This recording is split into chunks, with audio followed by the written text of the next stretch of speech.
recording. Please start it. Yeah, this time I'm not letting it go. So, who will do the prayer? Anybody? Gurur Brahma, Gurur Vishnu, Devo Maheshwara, Guru Sakshat Parabrahma, Dasmai Shri Guruve Namaha, Guruve Namaha, Guruve Namaha. Greetings to all of you. So, today we have Kishorji who has got something very interesting for all of us. Okay.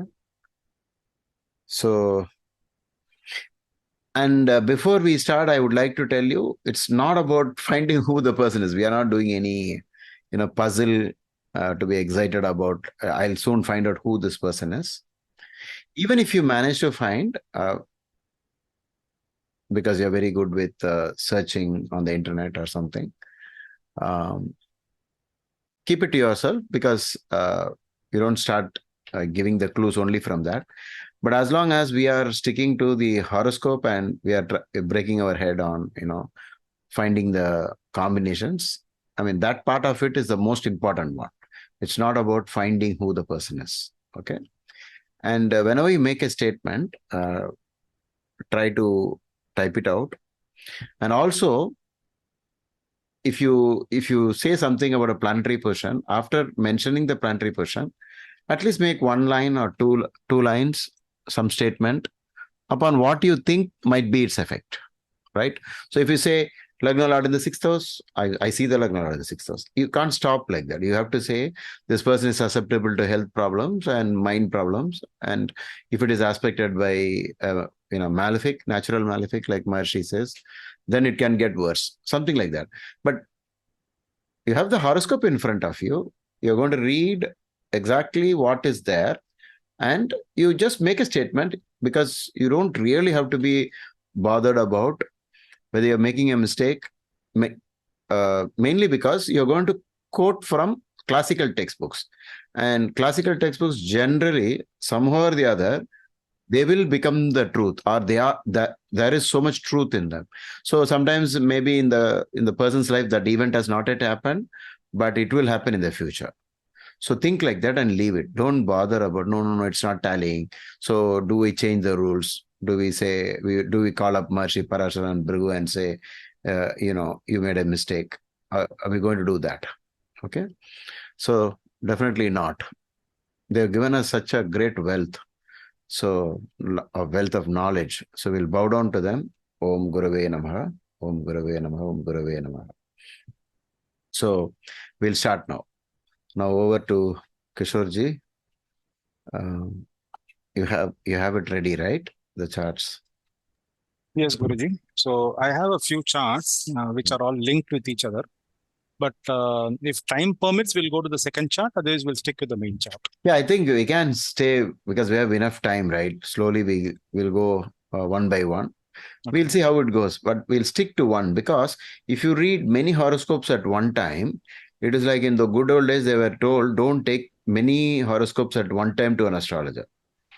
It's like three people walk into a doctor's room and say, I got this problem. Sorry, I also got this. I have some problem in the head. I have a problem in the stomach. And the doctor doesn't know which side to turn. He does not know from where to start, how to start. Stay with one horoscope. We'll finish it. And if time permits, we'll go to the next. Is that okay? Good enough? Yeah. Yeah, that should be good enough. Yeah. Okay. We'll start now. I think I've given you permission to share. I've also fed it into my... Windows system. So in case you want me to share also, I can do it. I'm going to crop the data which is not needed, so that I'll keep only the essentials. Okay. And let us see how this goes.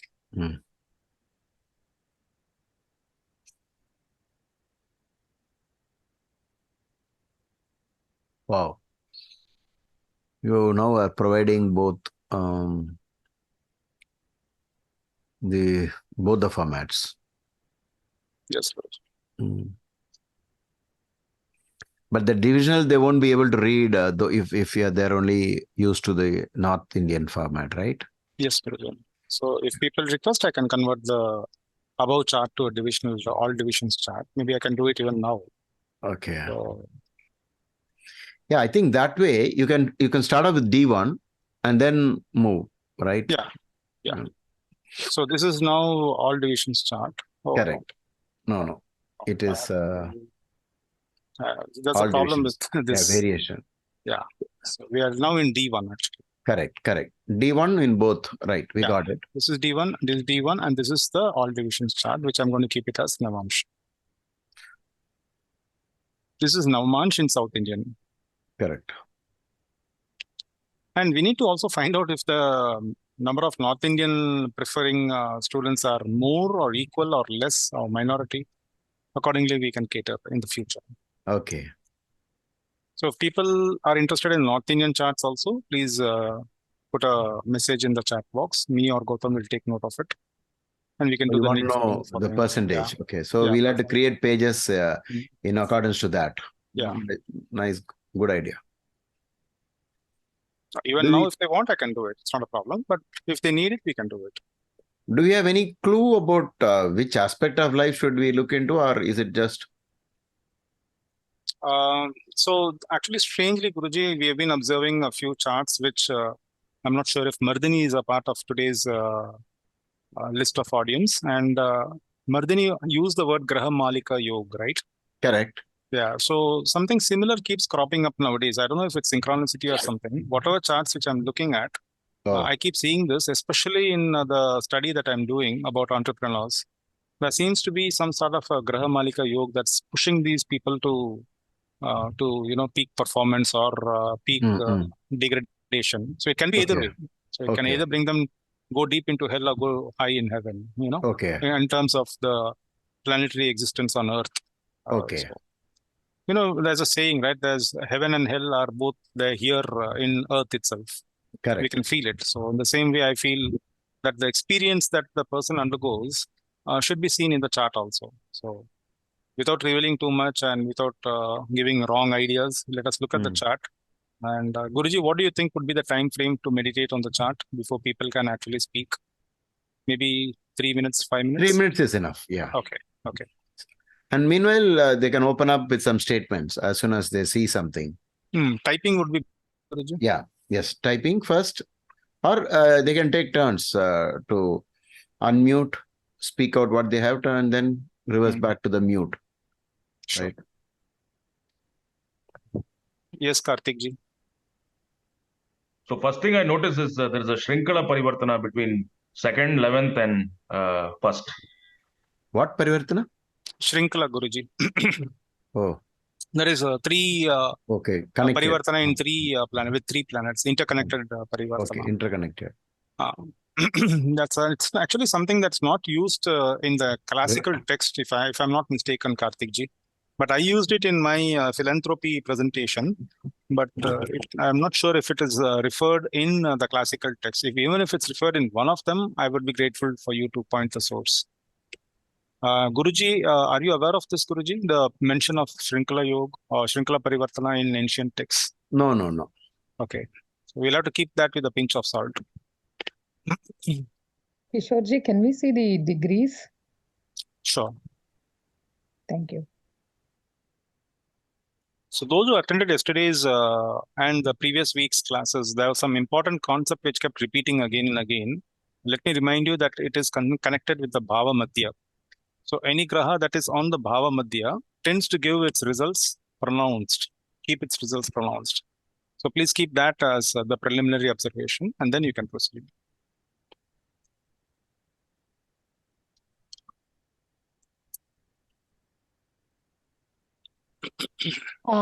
Kishorji, is this person is having issues with marital life?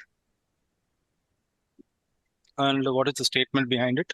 Reason behind is first thing I have noticed 12th Lord in 12th house. The other one is like 7th Lord is in 11th house. So prone to like second marriage, like if something happened in the first marriage, along with Saturn in it. I know like the degree wise, like it is far away, but still like it has conjunction with Saturn. the another malefic, like in the malefic house. So if in your case, if it is seventh lord in the 11th, you said there's a problem with marriage, but there could also be gains because of that, right? That is correct. Okay. And the seventh lord in the 12th could also mean business connected with abroad. I mean, that's just a suggestion I'm asking. But the accepted stereotype notion is that there is a problem with marriage. And we get to see these charts, and whenever we see these sort of afflictions, then of course you're right. We make the statement, the main statements, and then the stereotypical ones, and then we go to the tangential ones. Why I said that statement is because 12th in 12th is like one of the bad combinations for marriage. And that too, it is ninth lord afflicted in 12th house. 12th house of sharing bed and all. And this person started like his gains like late in his life, maybe like after 25, like 30, because 11th house occupied by two malefics. Okay, there is a part of it is true. I would say it's 50% true, but not the complete picture. Okay. One more point about seventh lord in 11th is, yeah, if it is without any affliction, then yes, they can make money out of it. But if there is an affliction like Saturn next to it, there is a possibility of loss happening due to that.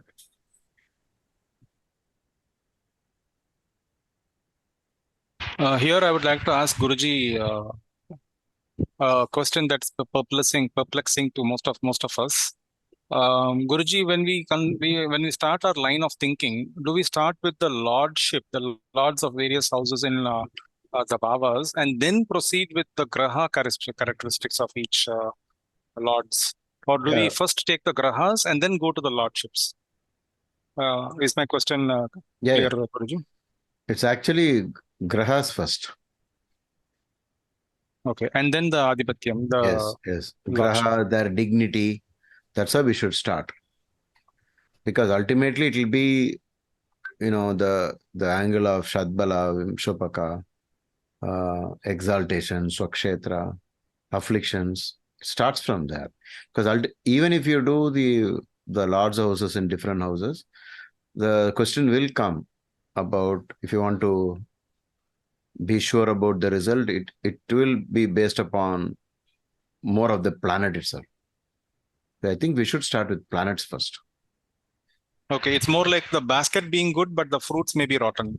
Okay, well said. Brihasutram first. Yeah. Not only that, generally exaltation, debilitation, Swakshetra, angles. Is there an eclipse? Is there what are the key? I think you should also have a ready reckoner for Bhava chart. There could be some shift, I think, because Lagna is at 10 degrees. Maybe Mercury will shift, Guruji. To the first 19 house? plus 15. Yes. What about then Venus? See, the formula, if you want to do it in the mind, equal house, 9 degrees, 9 plus 15, 24. Anything more than 24 will go to the next. I mean, that's the rule, right? Venus will go and Mercury will go to the next. Everybody else remains in the same point. Good. Can we see the D10? D10 can, right? He's on D9 right now. Meanwhile, equal house, okay, you got equal house, then what else you want there? Guruji, what aspect of the life we are predicting here? We are looking at the chart, the potential in the chart, the static potential, and we are going to scale it up with the Vimshotri Dasha glance later on. So first thing is we find the chart, the dignity of the grahas, the dignity of the lordships in the chart, and then we go for the Dasha analysis. Is that right, Guruji? Correct. Kishorji, is this person involved in real estate or any career through properties or real estate?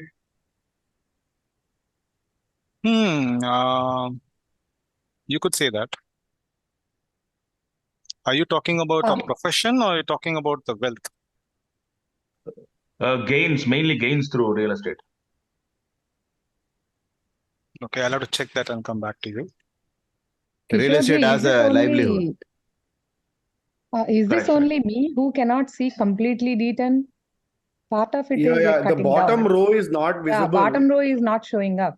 Yeah, bottom row is, if you can just move it up a little bit, then we can see. Now is it okay? No, we still cannot Still see like the last part of the row. Like just move it up, everything. Okay.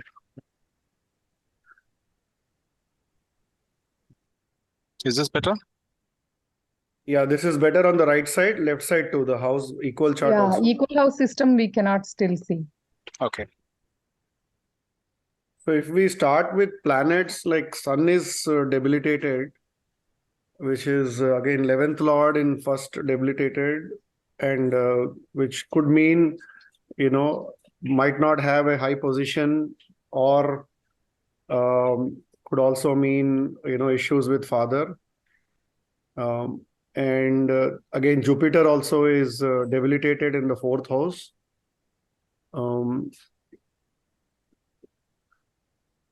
Could mean not pursuing, or actually fourth house, Jupiter means expansion in property. Wherever Jupiter sits, it can expand that. So it could mean that there is property with the person, and because we see the 11th exchange, you might see the gains also. Either through, I don't see an exchange with the first house, so it might not grow in value, but it might provide him active money like from the 11th house, which could be rental income. What was the last statement based on? Could you repeat that? It is not coming into asset, right? Second house, the link for fourth house is not coming to second house. So second house is more asset growth, whereas 11th house is more active income coming in, cash flow. So it could mean from 4th to 11th, it could mean more rental income than growth in value. Okay, so we'll have to stack up the points and then proceed in which direction the points are pointing to. So when you correct. I am just, agreed. When you say the fourth lord, fifth lord, the yoga karak is in 11th. That is a big placement. Then we see the 10th lord in fourth is again another big placement. We see Jupiter Nicha Banga because of conjunction with the exaltation lord. That is again another positive. Then we see Saturn in the 11th, the malefics in the 11th will give good strength to the chart, being the Upachaya house and the 11th house Labhasthana. They say that malefics provide power to the chart. So like that, we keep stacking. No, how Jupiter Nicha Banga is happening? It's Yeah, it's I have the conjunct same with question. Moon, right? Moon is the exaltation lord for Jupiter. There's a sambandha between Jupiter and its exaltation lord. So I would say that would be a Nisha Banga, right? Yeah, I thought only it needs to be associated with another exalted planet, or its lord needs to be exalted. I didn't know about the third one. Okay. Kishorji, as per Bhrigu Sutram, the association of Jupiter with Moon in the fourth will give rise to a very beneficial yoga known as Gaj Kesari Yoga. Correct. Yes. So here, if you see, we have Moon and Jupiter together in the fourth house. Though Jupiter is debilitated, my only concern is that. This also could be a debilitated in blemished, Navamsha. it could be a blemished Gajakesari because of the placement of Jupiter. Yes, Gautam?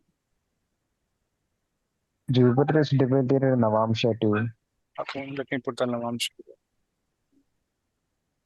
And this sun is very close to its deep debilitation point, which is 10 degrees of Libra.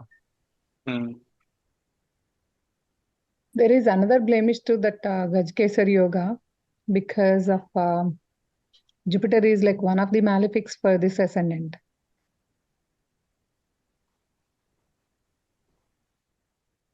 And the fourth lord is gone 8 places from itself, even though it is gone to 11th house. Fourth lord, it has gone to 8 places from itself, which will cause Shashtastakam, which might cause issues during that period.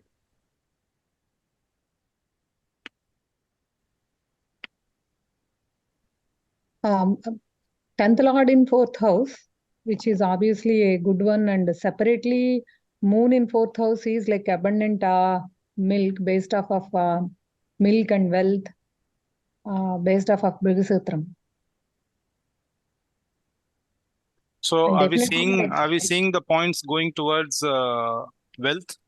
Yeah, definitely this And person I think it was Pavanji or Karthikji who said that he's connected with real estate also, right? He or she. Yeah, either real estate or maybe vehicles also, I was thinking. That's a wonderful combination on the 4th house, definitely. But what bothers me is what Gautam just said, that Jupiter is with Sun and Rahu. Because Rahu is the one who will create the complications, the two being with Sun in Navmansh.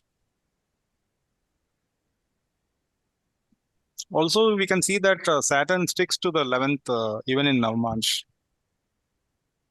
But this ascendant in He's D1 exalted, by that the is way, no? The exalted Yoga in Karak. exalted in D9. Yeah, that's what I was about to say. The Yoga Karak is exalted, which is a big plus in Navmansh.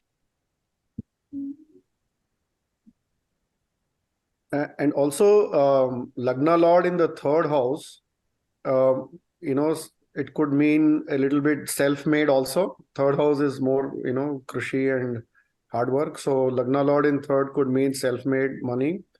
And third Lord is conjunct with 10th Lord in the 4th house.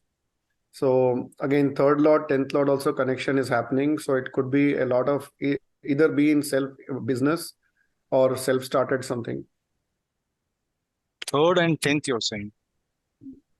Like 3rd Lord Jupiter and 10th Lord Moon are conjunct in the 4th house, are together in the 4th house. Okay. Can we see D10 again, Kishorji? Yeah. Is he a business person? You could say that. I think this question was asked before, right? I mentioned that it could be that he's connected or she is connected. We don't know exactly whether they are connected with business or not, but definitely there is a connection. Because wherever we see 3, 6, 10 and 11, we have like some kind of connection between all these houses. Even in D10, 1st Lord is in 3rd house.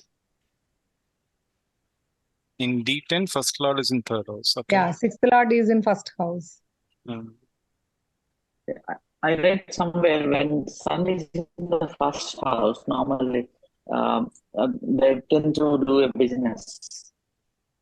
So it is Digbali, right? I mean, it's at least a good placement for Sun. It's not it's the opposite of the Marakasthana. Yeah. Yeah, even in D10 also, Sun is in the 1st place. Sun is in Lagna. Yeah.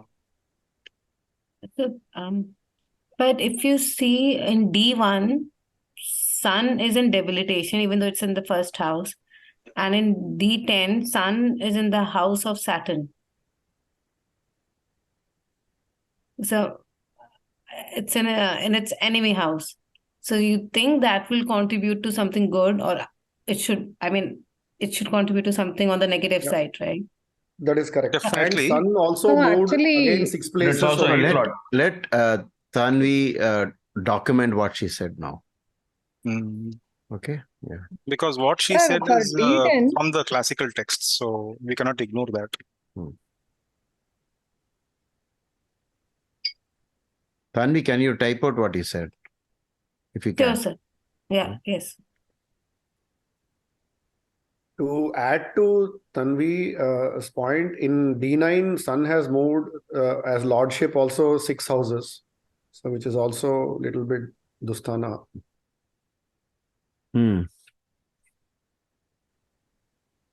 There is something the Sun wants to say by being in the ascendant, right? In both the D10 and in the D1. Especially because Saturn got hold of Sun's house. Oh, okay. He occupied, and he seems to have said, pushed out Saturn, pushed out its lord to a debilitated place. And it has, I think, aspect as well, Guruji. Yes. Saturn's third aspect on ascendant and sun. Kishorji, is he having like any eye problems? Let me check. Sun in the first house also delayed marriage. We'll start with giving some clues, Kishorji. Okay, so the first question I want to ask is, Can I yes, just help you with that? yeah, sure. Can we discuss whether this person is famous or not famous, or fame from the point of view of fame? What are the things that we could collect from the planetary positions, combinations, etc., to say that there is a possibility of name? So the Name and question fame. basically is name, fame. Yes. Wealth part we answered, Guruji. Almost all of us are thinking Yeah. that this person is wealthy. Okay. I think there is no doubt about the wealth aspect. The next question is about the popularity and fame. Okay. So let us see.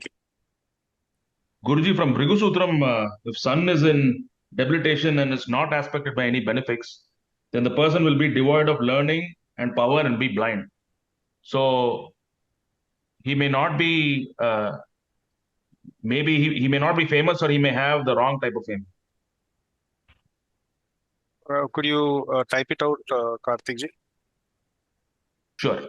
But it's Sage Bhrigu mentioned that the wrong type of fame. I mean, what you're saying, notorious. Did he say that? No, it only says devoid of learning and power. Power. Okay.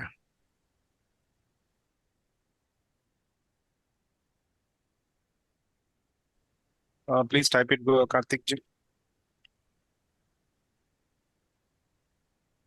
Name and fame, like we can see it from the position of 10th house. Okay. Start with 10th house then. Lord of the 10th. Yes, Guruji. Lord of the 10th moon is with Jupiter, right? Yeah.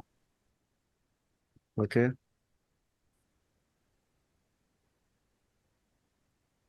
Or you can say the Lord of the 10th is aspecting its own house, right? The 10th Lord. Aspecting its own house. Yes. Guruji, one suggestion. If when Sridevi ji is saying about the 10th Lord, she should also consider the moon also being in the 4th house. So since we have to give weightage, as you said, then moon in the 4th house followed by the 10th Lord in the 4th house would be, I think, stacking up. Separately moon in the 4th. Okay. Yes. Yes, So, Kishorji, I agree with you. yeah. Earlier I have mentioned like along with Jupiter. Yes, please go ahead. One more point Earlier, for fame would be 10th from 10th, which is 7th house also leads to fame. Yeah, that would come as the second layer of stack up, right? So we have to finish the first layer as moon in the 4th and 10th Lord in the 4th. And then we have to come to the Gajakesari Yoga in the 4th. And other things are also there. We'll see the dispositor of moon. We have to see the status, dignity of that also. And this Saturn, the dispositor is the Yoga Karak. That also is an important part. Then we see that this the dignity of moon in Navmansh. And we see whether there is any, sorry, this is D10, D9. Oh. it is again shifted to 4th house. Yeah, along with the exalted Venus.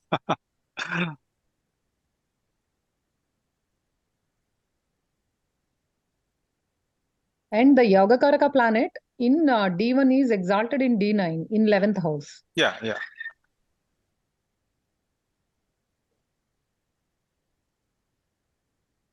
This Gajakesari, by definition, Jupiter should not be debilitated, and there are some more rules. It should not be in malefic sign. It has to be fully, if you want to get a pure 100% Gajakesari, it has to be completely devoid of any malefic connection. right? This That's is a what- blemished one, right? It's a blemished one. Now, I think we could use the other side of the coin idea when there is a yoga. You see, when you have a yoga like when you say Mars in 10th exalted, you say it is a Ruchaka yoga. What would you say for Mars in the 10th debilitated? So we can take, we can look at it from a different way, because the reversals are accepted in Bhrigu Sutram, right? That something, if you say Gajakesari is there and then you say no, Jupiter is debilitated. Do we look at it from another point? I think somebody hinted at name in a different way, right? Name and fame in a different way. Was that Karthik? I think it was I type it Karthik down. who mentioned, and to add to your point, Guruji, because I remember you made a very poignant statement in one of your earlier videos.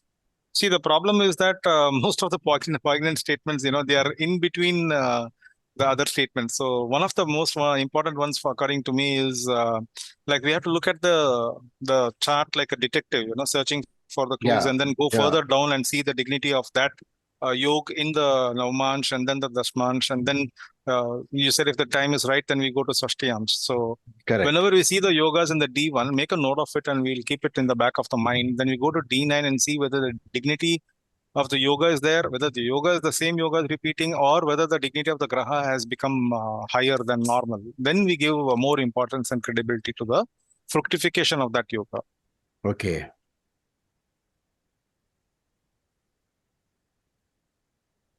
And again, due to in Bhrigu Sutram, it is mentioned Saturn in 11th. I'll type it out. It is saying landed property, favorite of government, but also obstacles in the way. Okay. Also, we'll have to check Mars in the 11th, Karthik ji. To add one more stack-up point, Kishorji, Moon is Bhava Madhya among all the other grahas. That was the first point I was mentioning. So that when you look at charts, when you look at these Bhava Madhya, like Mars is in close by to Bhava Madhya, and then Moon is close by. Anything that's, let's assume we'll give 5 degrees as the Bhava Madhya orb, or orbit, where plus 5 degrees and minus 5 degrees, it has more impact on the chart. So that way, that would definitely give a clue. Based off of this, Kishorji, I came up with like some kind of conclusion, little bit, which is definitely this person has gotten like name and fame after getting married. Is my statement right? Why did he say that? Because of like 7th Lord in 11th house, Guruji, and this 7th Lord has like almost close to Bhava Madhya. And Okay. again in Navamsha, 7th Lord is in 9th house. So 7th Lord this in the person will 11th. 7th Lord in the 11th. Can you make some simple statements out of 7th Lord in the 11th? gains through spouse, Guruji. Actually, And, when you say gain through spouse, it could also mean gain of spouse. Like yeah. one of the combinations I regularly use in my consultation for multiple marriages. Because the person is gaining marriage, is gaining physical union. 7th Lord in the 11th. Because right, Guruji. both are Kama houses, both are Kama, 7th and 11th. I made that statement earlier, Guruji. That's Very why I good. said like Very maybe good. problems with Now- spouse as well because of 12th in 12th. Okay. No, I'm talking about simply gaining. Okay. 7th and 11th. But if you look at, there's one more graha there, right? In the 11th, in the Kama house. You have the 5th Lord. For some time, we've been talking so much about 5th Lord in 10th and 11th and so on. So we seem to be getting some clues here that the Yoga Karaka is in the 11th. So do you want to say something that yoga is in 11th? But as what? I think some of you are, have said that something to do with real estate because it is 4th Lord. But if you look at 5th Lord, and in the beginning, somebody said, does it connect more to 4th house or 5th house? An idea used by Professor K.S. Krishnamurti. Any clue on that? Does it connect to fourth house or fifth house more? For that, Professor K.S. Krishnamurti has used an idea. And one of the students here had already covered that. Though it is not a, a typical, it's just a way, the plus minus.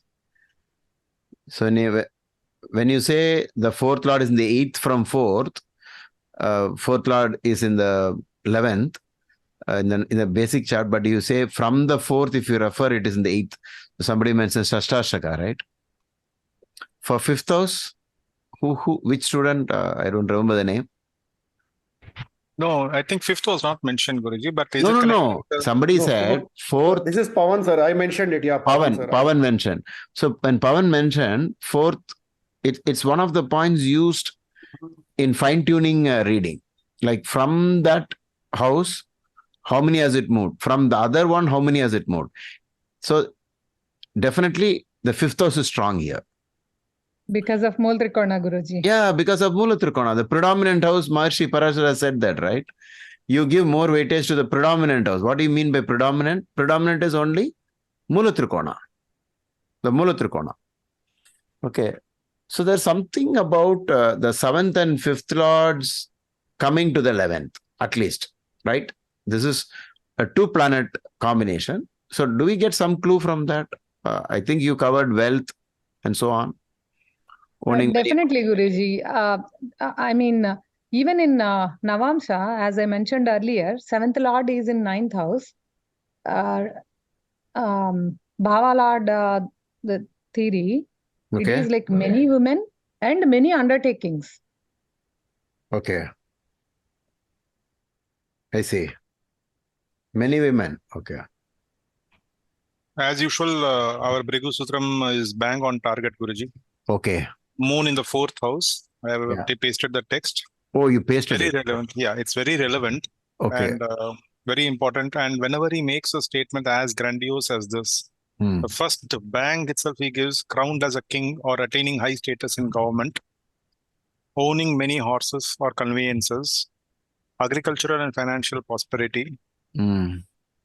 Sickly mother, of course, that is one small blemish. Plenty of milk to drink, but not from his own mother.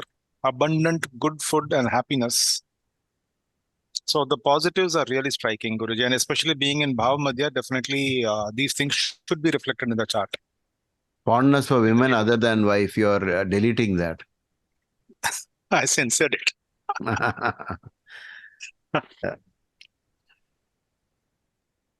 Even that could be applicable, Guruji. If you put the men or women, we have to change that according to the native's gender. Yeah, correct. So I think the same themes are repeating, right? Conveyances, property, government.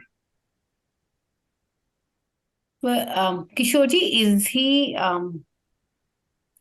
like famous for, again, I know we discussed this, but you did not confirm. Is he famous for the wrongdoings, like something against the government? But why do you say that, Tanvi?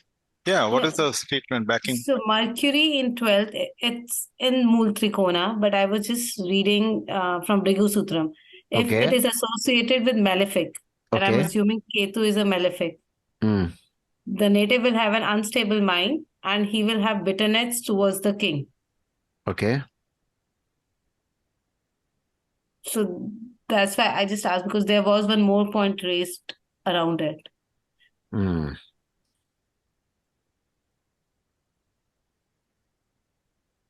If Mercury is associated with benefics, then he will incur expenditure on religious charities. But I'm assuming Ketu is a malefic, and Mercury, though in Mool Trikona, is associated with the malefic. But in equal house, Mercury moved to Lagna, isn't it? Yeah, equal house it has moved. But we can give some weightage to the Rashi, because it is from Rashi we get a lot of things. So when you read Brigu Sutram, I always prefer reading straight from Bhava chart only. But the facts that she connected was only connecting to Mula Trikona and exaltation and all that. That is true. Even if you shift it in the Bhava chart to Lagna, Mercury is still exalted only. We have to take it only as though Mercury is in Virgo. Okay. Mercury is scissored between Sun and Ketu, Guruji. Oh, you want to being say ninth lord. something, oh, you want to say something from that point of view, that there is Yeah. a kind of a problem going on, that Mercury could be in a real Papakartri between Sun and Ketu, right in the middle. Does that say something? Like the other person earlier mentioned, is he doing something wrong related to ninth house of Dharma or like ninth house of government, and especially like Sun being debilitated in ascendant? Okay, maybe I think we'll soon come to know something about that, what you said. What was the point, Sridevi ji? Sorry, I was thinking of something else. It is Mercury is like ninth lord for this ascendant, like one of the benefics. And that is like scissored between Ketu and Sun. Papakartri, a true Papakartri Papakartri. in the sky. Yeah.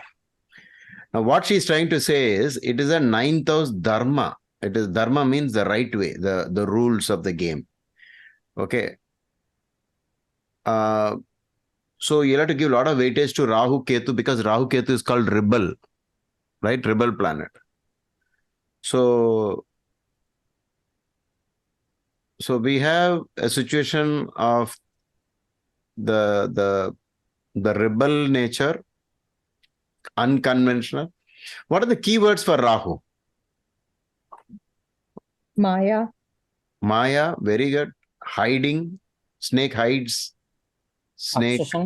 Obsession, beautiful. Obsession. Cunning. Cheating, all from the story, right? From the Swarbanu story. Yes. Clinging. Confusion. Clinging.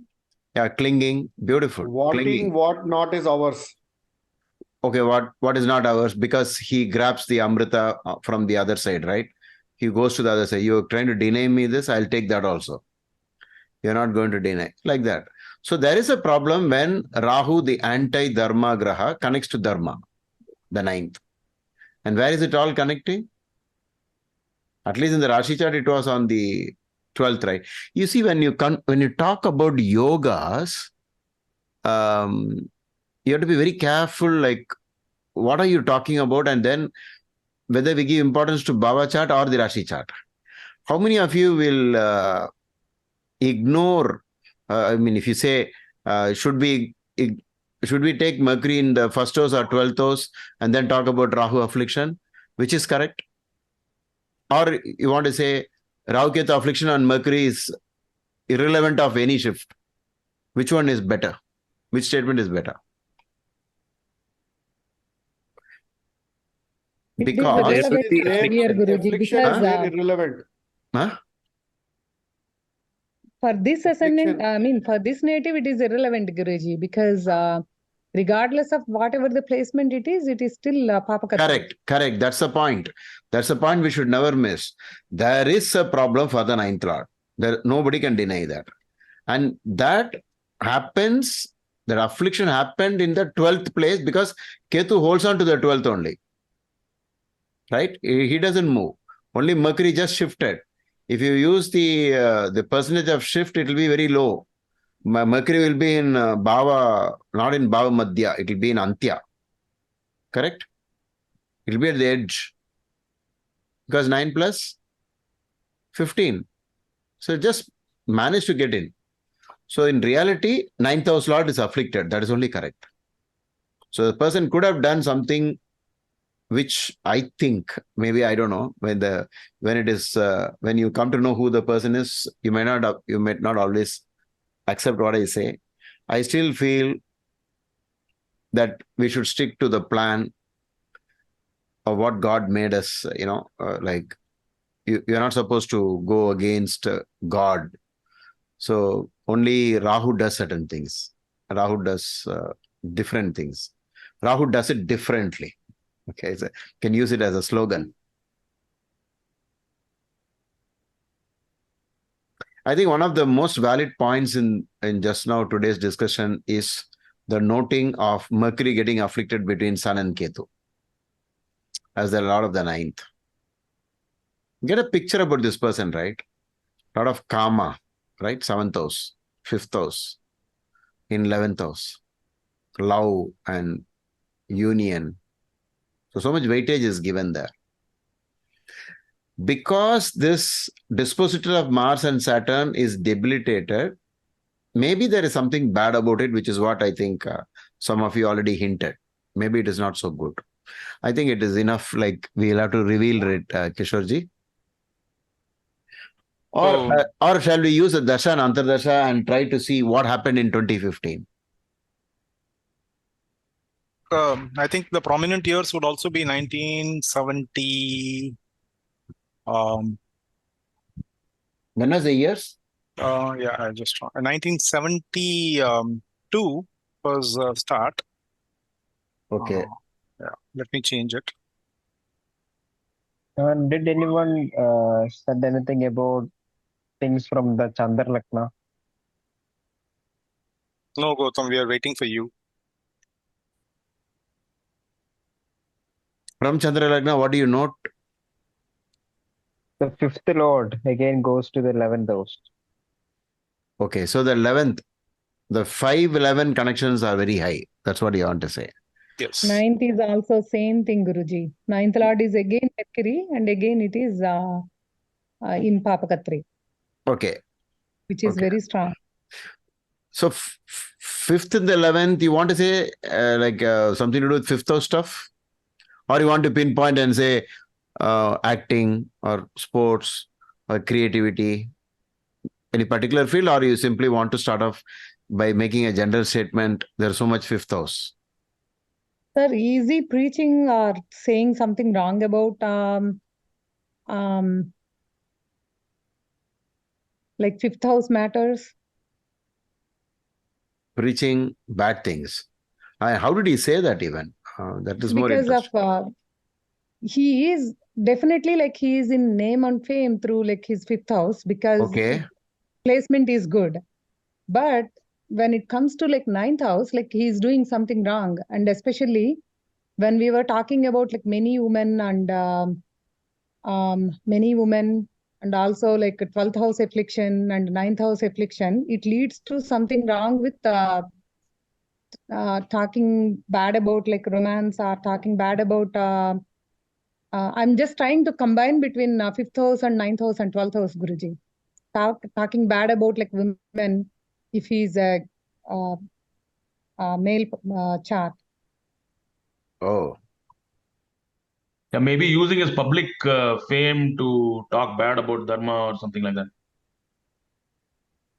Because Kishorji, I think you must give some credit to all the bright students. Definitely, Guruji. Right? There's something remarkable. Actually, Gautam made an important point here. From the Chandra Lagna also has to be seen. Correct. See, that is another stack up that we should not ignore. Yeah, we should always have somebody to talk about it, okay? Yes, in every yes. class. Yes. Usually it is Vinod who does it. Yeah, in our Mark Boni's class, he was doing it. So we'll nominate somebody for from the moon. And Guruji, I also want to make one observation about the Sun Lagna. Even that Sun Lagna is also important. Exactly. From the sun, the Lord of the 5th is in the 11th again. So from the sun, from the moon, from the Lagna, an approach Dr. B.V. Raman always used in most of his books, How to Read a Horoscope, Volume 1 and 2. So there's something that we should not ignore, right? So from Lagna, from sun, from moon, how strange, 5th Lord in the 11th. So something quite different about the 5th house. Sir, 11th house also has a fiery Rashi with Leo. Okay. Whose Rashi owner is debilitated, and in the 11th house, Saturn, which is uncomfortable in the fiery and also conjunct with Mars. So it could also say the fame is in the negative direction because Saturn doesn't like to be in that fiery environment. What he's saying is the place where this 11th house happened from Lagna, the 5-7 in 11th, is saying let's give some importance to that it is in Sun's house where Sun got debilitated, right? So there's something about it. That's what everybody is saying. I don't know what until Kishorji opens up. He'll have to wait.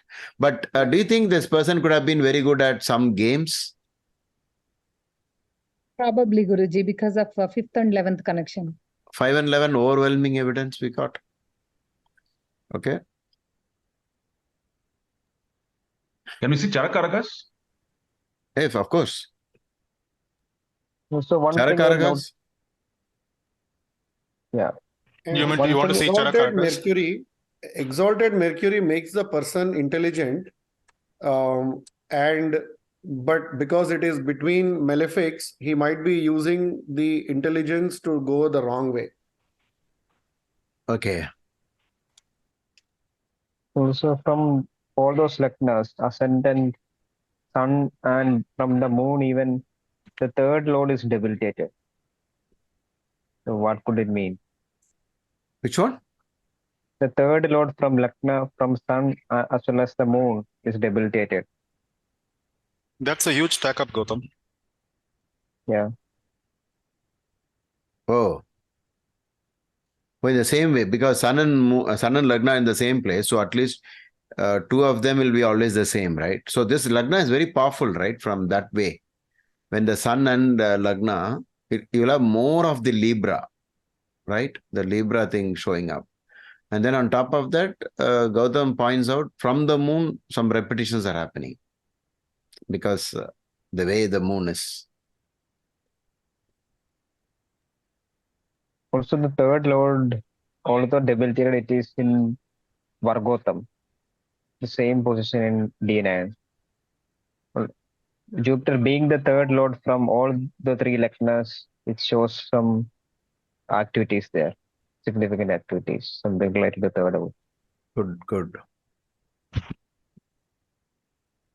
Third house, something to do with. Jupiter is in the same Rashi in Navamansh and in D1.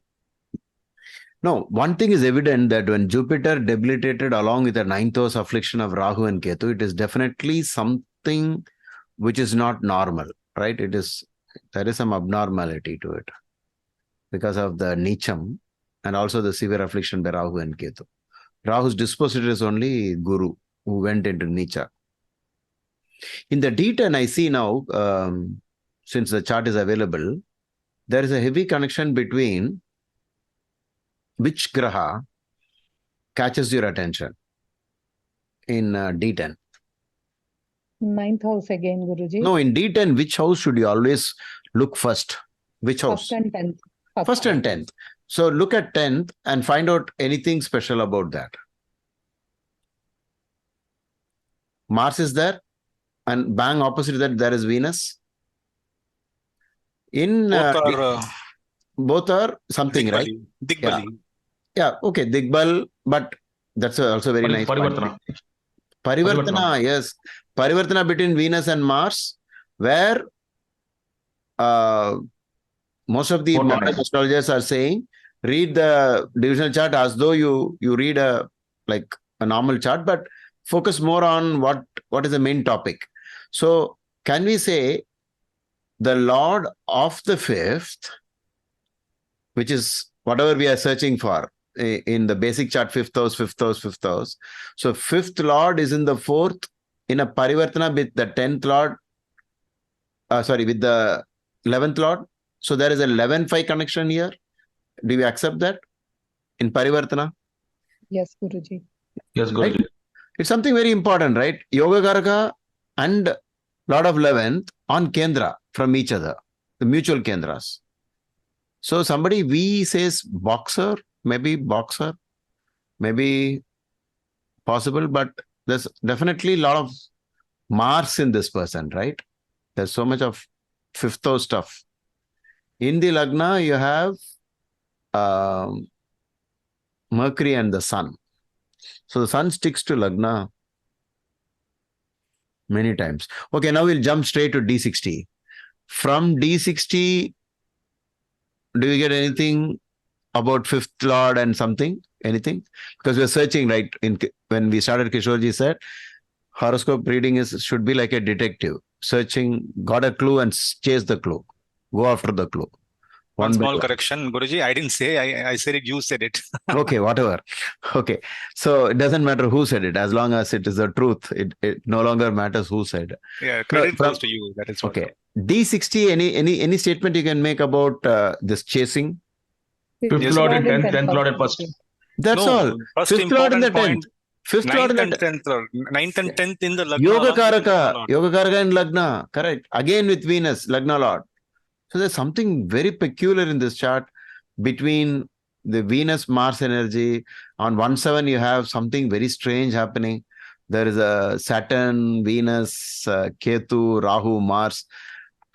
I'm sure the time of birth is accurate. Just the D60 proves it. And we'll soon see why.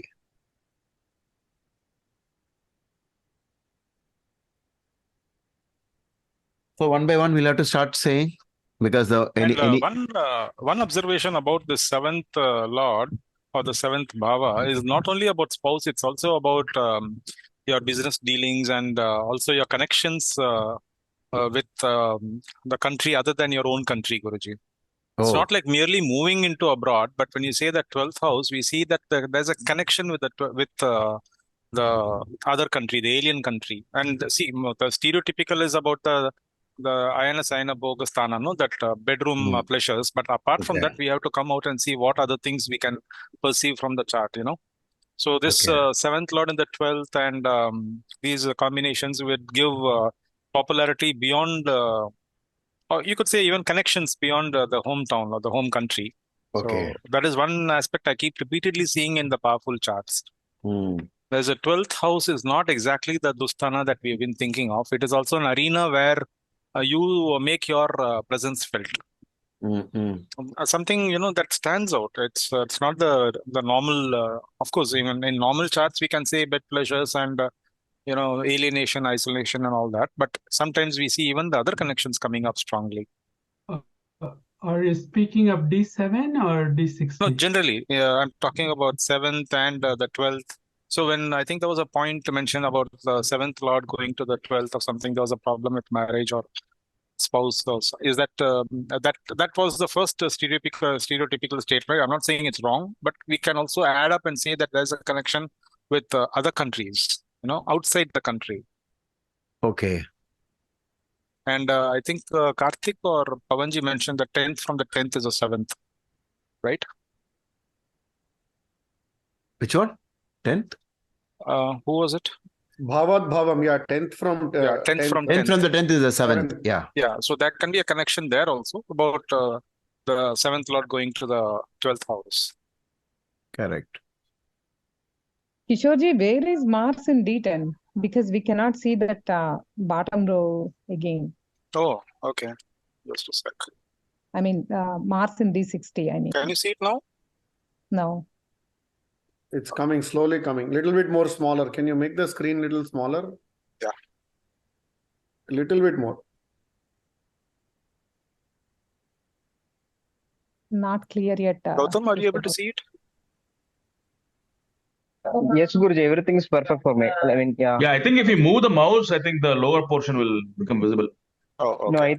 are they using mobile phones to attend the Zoom meeting? Yeah, maybe. No, I am in laptop. No, not Guruji. I'm using my laptop.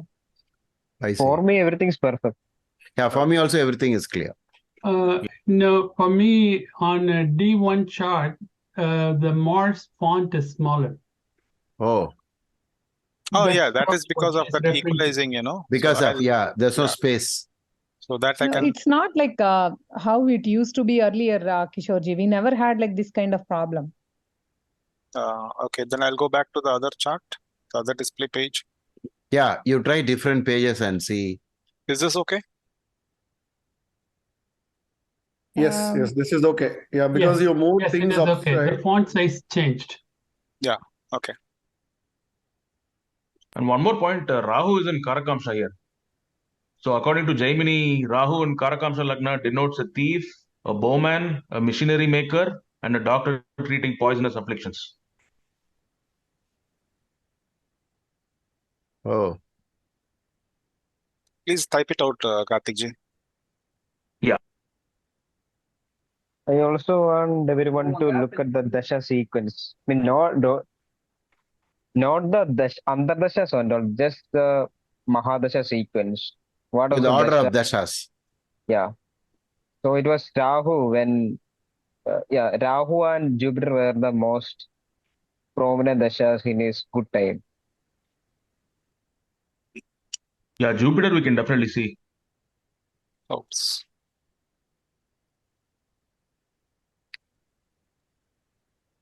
And since Rahu is in the sign of Jupiter, it gives the effect of Jupiter. So in a way, they are similar, the effects.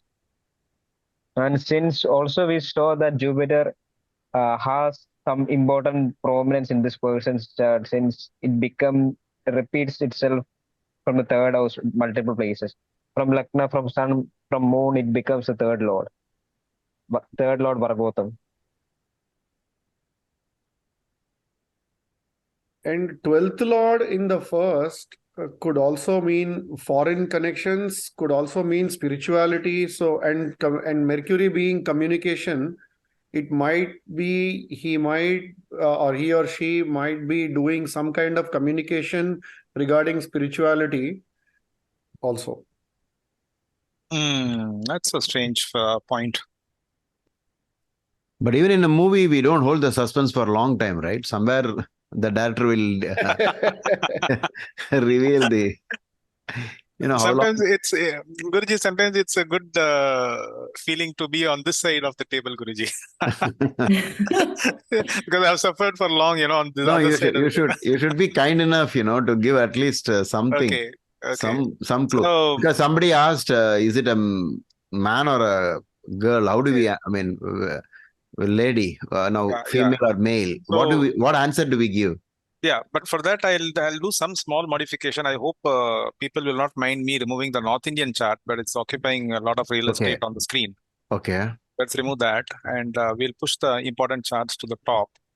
And then when Gautam said to look at the dashas, I think he was hinting at something. So this is the sequence of the dashas. Now, what I want to look at is 1972, Guruji, 70s especially. Okay. So 70s, 72, and 75. It's Rahu, Jupiter, Rahu, Saturn, Rahu, Mercury. Would that be a good point to start? Yeah, definitely. Okay. Is this like very arrogant person, Kishorji? Because arrogancy, like with the Why? speech and all. Because too many malefics in ascendant. I mean, to say, I know like Ketu is not in ascendant, but still like it has impacted like 9th house of the Dharma thing. And Sun is in ascendant, like which is debilitated, as well as like Saturn's third aspect is there on ascendant. Okay. So you're talking about aggression, or you're talking about I'm saying aggression. Aggression. Can we say the Karakatwas of Mars are other good things also? Like apart from aggression, we could also say dynamic qualities, vigorous, energetic, enthusiastic, and I'm saying like achievements. negative part of it. Please balance it, Sariji. We want negative and positive both. When a client is sitting, we can't say, "Are you aggressive?" So that was on a lighter note. Guruji, one point I want to ask you here. Okay. For the confirmation. For this Lagna in a D1 chart, Yoga Karaka Saturn is looking at Lagna, but it is still, we consider it as a malefic aspect. Or do we consider it as a benefic aspect because it's a Yoga Karaka? We can give some weightage to the status of a planet, like the functionality of a planet, because it's not in the way that we normally look at aspects, because all aspects are like sambandha. So any aspect is like that. Do you understand what I'm saying? Yeah, yes. Wait, we are hearing somebody else in between. So we have as a sambandha we can say, but it is still a malefic only. Even though it is even say the graha is a yoga karaka, it will give both sides actually, because in Brihasutram, when the Maharishi is reading about a planet, he seems not to be attaching any importance to that. But maybe we should take it, after considering everything. So, because aspects, parivartana, placement of planets, they're all just to show the connections. So, you must give some weightage to, not that it is a malefic or a benefic, but at least from functional point of view, you know that if these two people get connected, it is good in a certain way. We don't have a very flat answer for that, because when Kujadosha is being discussed by even Maharishi Parashara, he does not say functionality of the planet who's aspecting Mars to cancel it. He simply says it should be a Shubhagraha. So, if a Shubhagraha is also a functional benefic, it is 100% great. But if it is a functional good planet, but bad planet naturally, it is not that great. In terms of maybe removing the doshas. But in some other way, there could still be a connection. Like people, what was that? In the beginning, we said, parivartana, shrinkala something, right? The shrinkala parivartana, somebody pointed out. Even though that is not really a parivartana, because nobody is really in a parivartana. They are trying to interconnect houses, 3 places, and then say, this guy is here and that guy is here. And the first guy is in the first place, some other place, which is all interconnected. So it is not really a parivartana. But people do give importance to that because you're trying to only connect a sambandha. Maybe in practical life, if you look like that, there will be something about the functionality and a little bit of the nature of the planet. That Saturn is a bad planet, naturally. But here it is definitely Yoga Karaka. I would give more importance to the yoga producing ability of Saturn, because it is Kendra to the Mulatrikona, and it is looking straight at the 5th house. Because of that, I would say, anyway, as I told you, the rishis also did not give us very clear-cut answers for these things, but we have to derive it by observation. Like when he said about Kujadosha, why doesn't he say maybe it can be a functional benefic which is aspecting? Later on, many authors changed Kujadosha. They said if Mars is a no dosha, then B.V. Raman added something more, and like that many people added, and so it does become confusing. But the correct answer to your question is, when you read any text, just read what is written there and then follow the output. Now, whereas we are trying to derive the meaning of these things, only then we have this problem. But suppose you're reading a sloka, whatever is there in the sloka, you straight away use it. If they have not mentioned functional benefic, you also don't bring in functional benefic. Okay. Yeah. Okay, thank you. Because even in Brihasutram, he's asking the lords of houses, where is that planet, right? When Saturn is in a bad spot, then he says, no, if the lord of the disposition is in a good place, then there is no danger to life. Like that he has mentioned. So we have to give importance to, the lords also, the lordship. Yeah.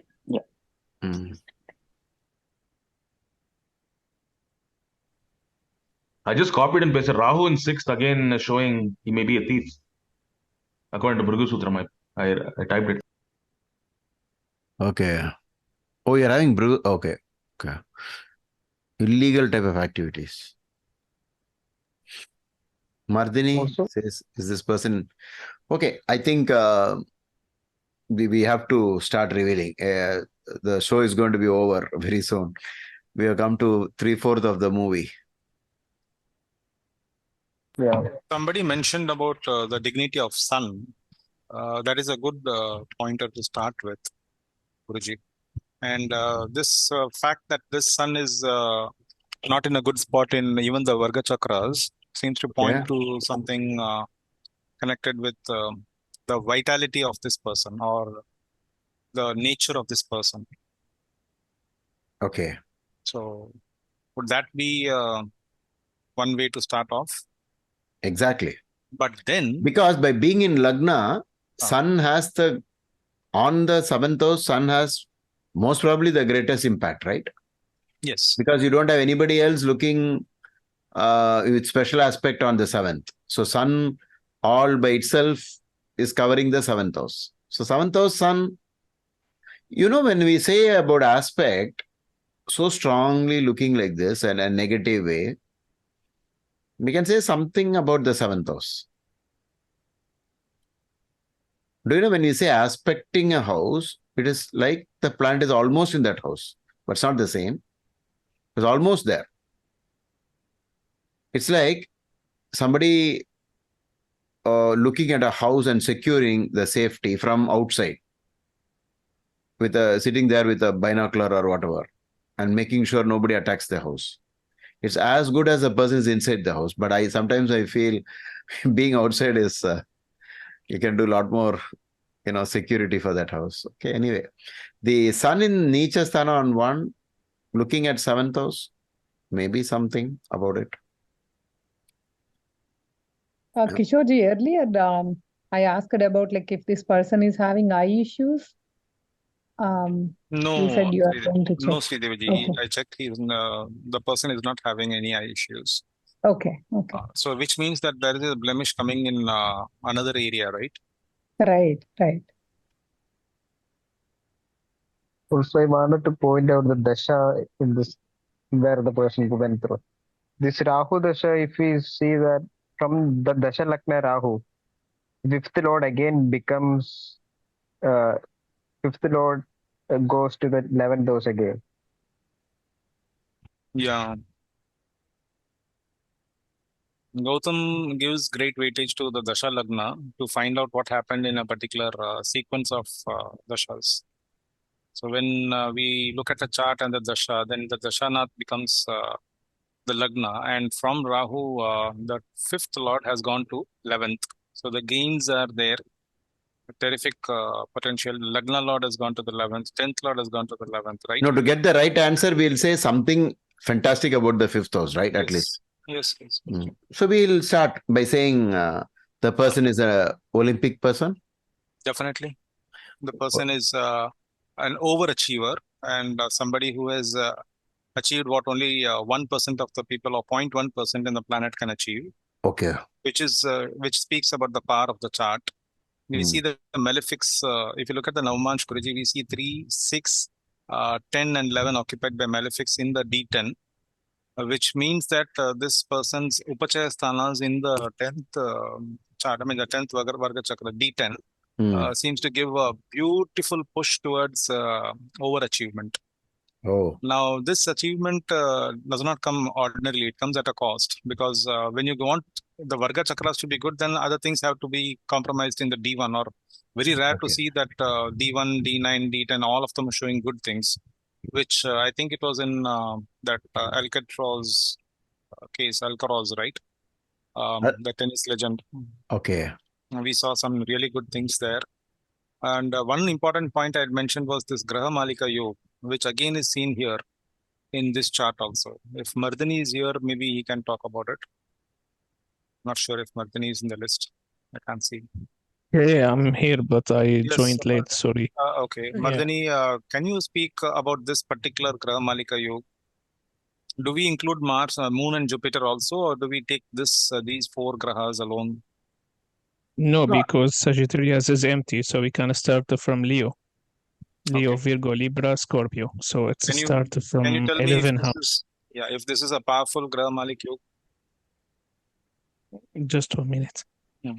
Because that would be actually a clue to the supreme fame and name that this person got, Guruji.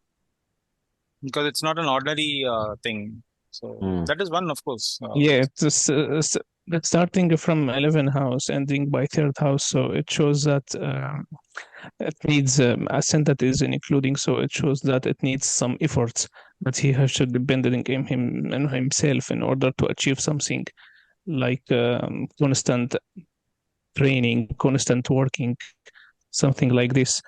Ending planet is Venus in Scorpio.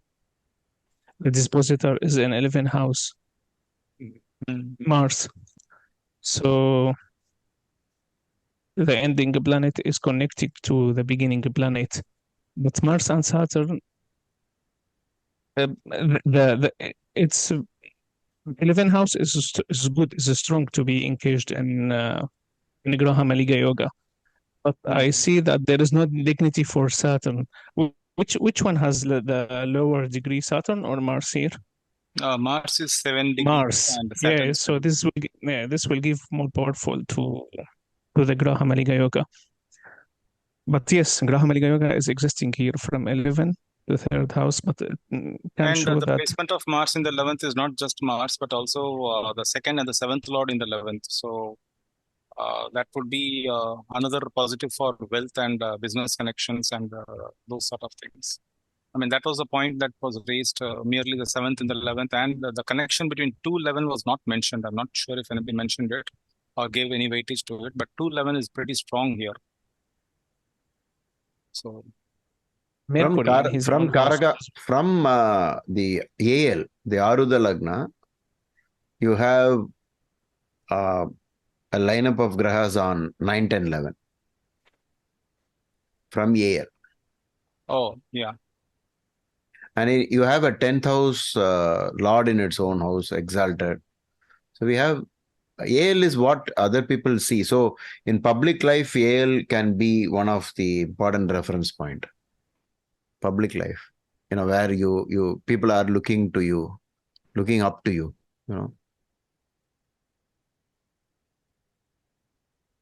UL seems to be in Papakartari. UL, No, when it's connected when exalted planet is in UL, you have more of that, more of the, whatever is the spouse. But 7th from Upapada Lagna falls in a double-bodied sign, so there will be multiple marriages, especially because Rahu is also on the same axis. expanding. Yeah, expanding, exaggerating. So is it Anybody wants to make any comments before I reveal the yes, Guruji? Yeah, I think it is time enough to, Okay. we can. Okay. So this person is a very strange person, actually, a strange personality, because Yeah, it will definitely be very rare, right? Very rare, and very, I would say it would come as a shock to many people. So the name of this person is Caitlyn Jenner.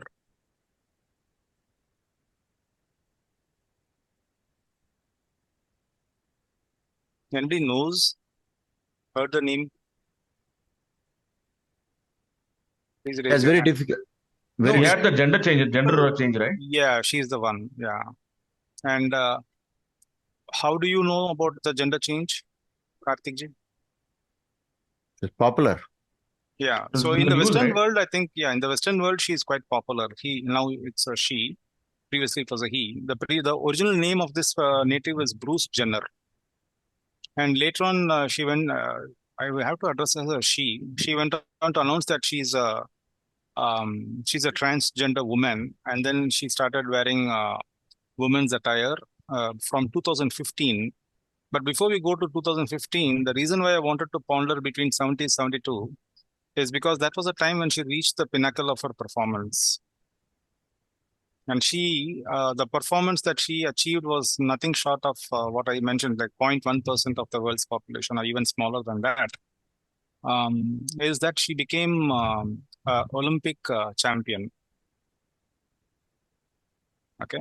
And then using that, she also went into media and television industry. And if people are not aware of her, let me ask if people are aware of Kim Kardashian. I think many people will raise their hand. Yes. Yeah. So Kim Kardashian is the stepdaughter for this lady. Okay. Now, another name I'm going to ask is anybody aware of Kylie Jenner? Yeah. Please raise your hand or speak. I think if I am not wrong, this person won the Woman of the Year the first year she converted to woman. Oh, Yeah, okay. she changed her gender to a woman, and the first year she changed, she was voted as the Woman of the Year.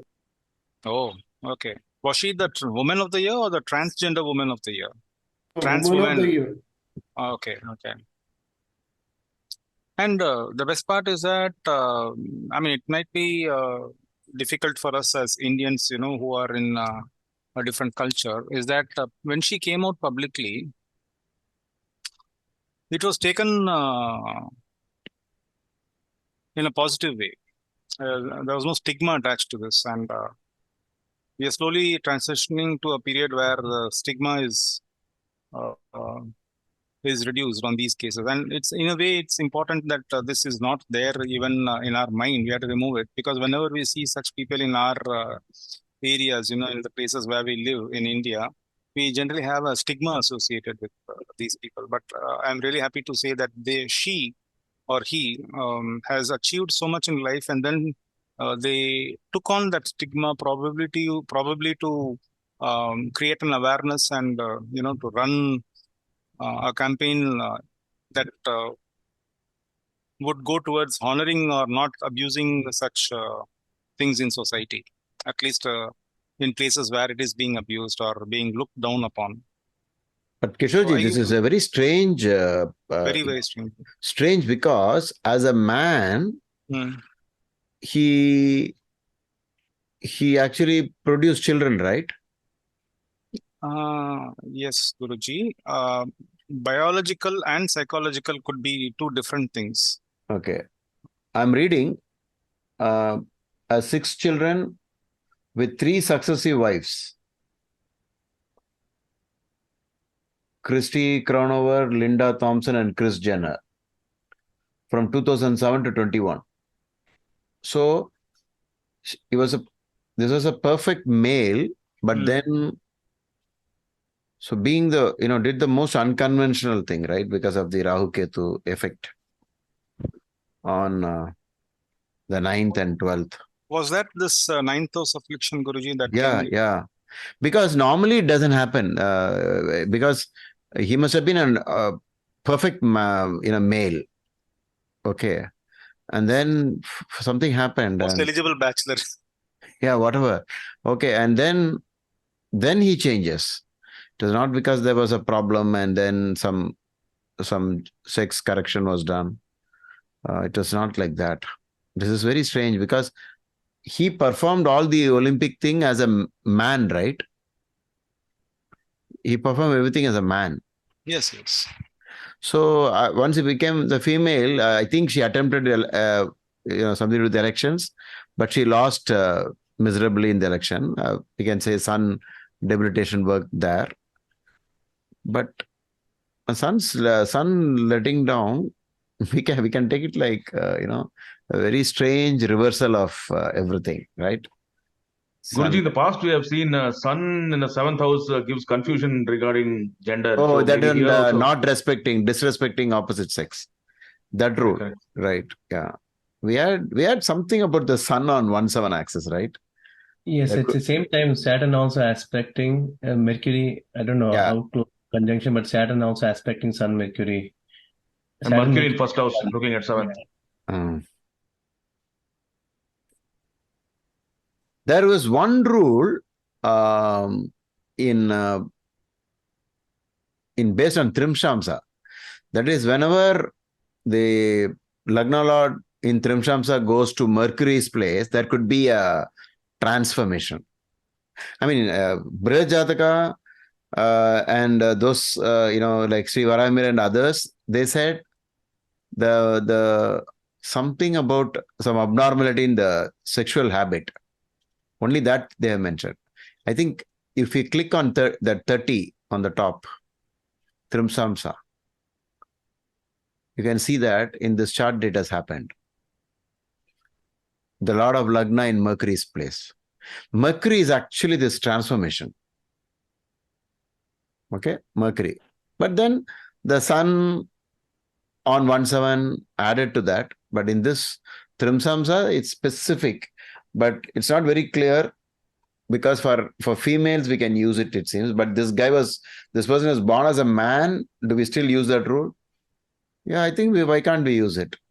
So any of these going back and forth between male and female thing is Mercury is heavily involved. So the Lagna Lord in Mercury's place. Did we get anything from D9? Anything to do with Mercury? Again, Mercury comes as the 9th lord. 7th lord. Sorry, placed in the 9th. No, we didn't get that.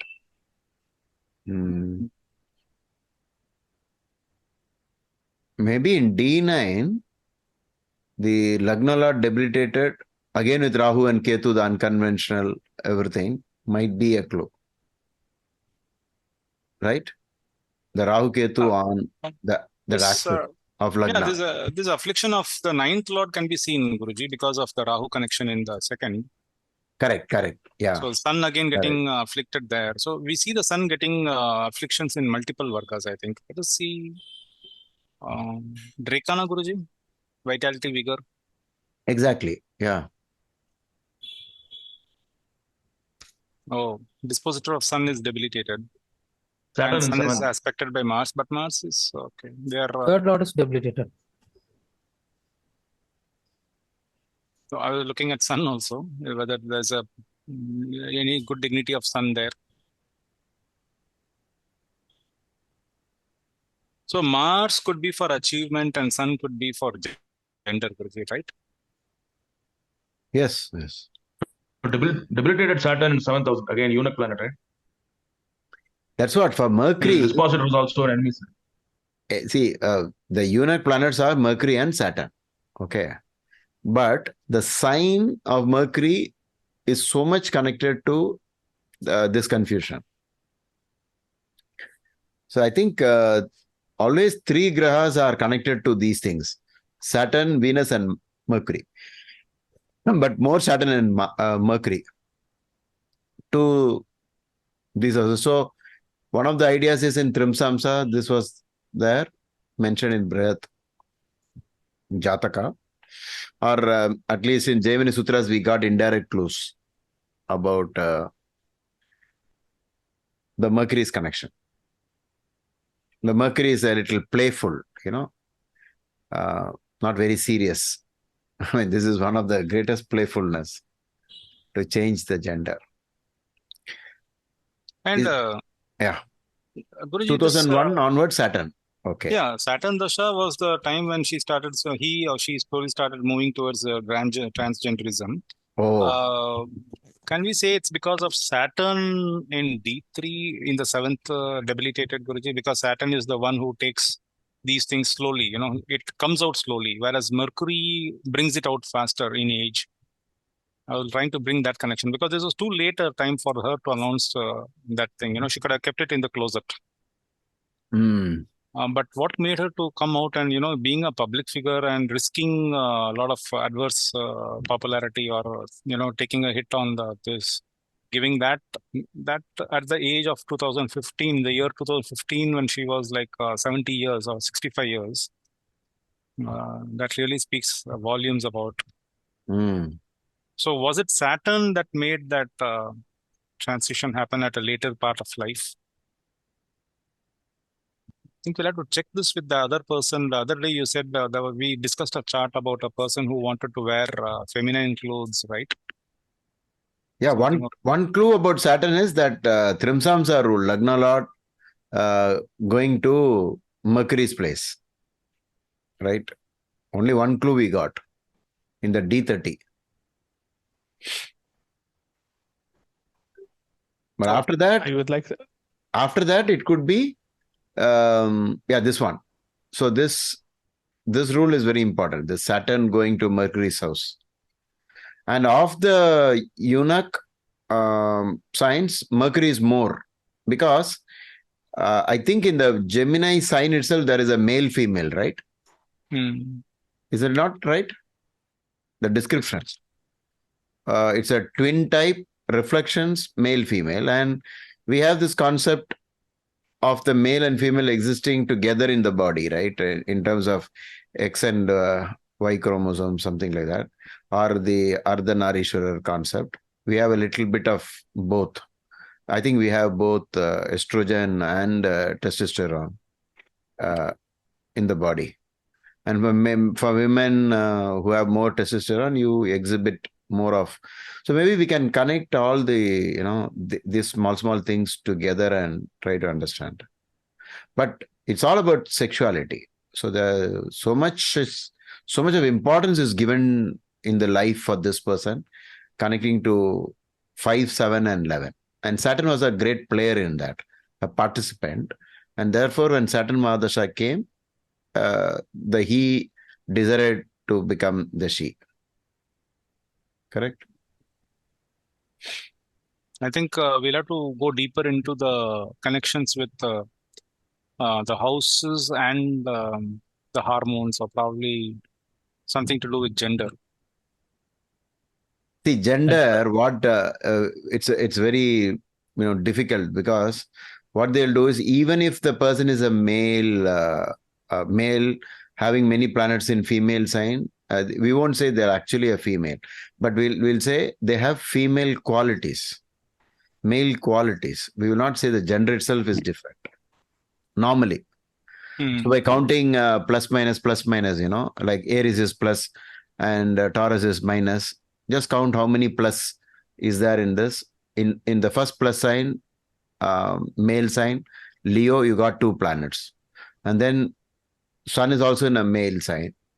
Okay, at least we got three big ones. The rest are in female. But what do you do with this? We only get some clues, that's all, but not. So basically, I would say, wait, somebody's typing something. Venus is in Mercury Nakshatra. Is that? Oh, nice, correct. Good point. There is a Venus connection to that. But I think somebody started with saying Sun in the first house, looking at the 7th. Since nobody else is looking at the 7th, Sun must be the one which has the greatest impact. And we've been thinking that Sun in the 7th is one of the main reasons. We got some horoscopes for transgender related issues or topic. So possible confusion or transformation. Sun in Rahu Nakshatra. In Swati, okay.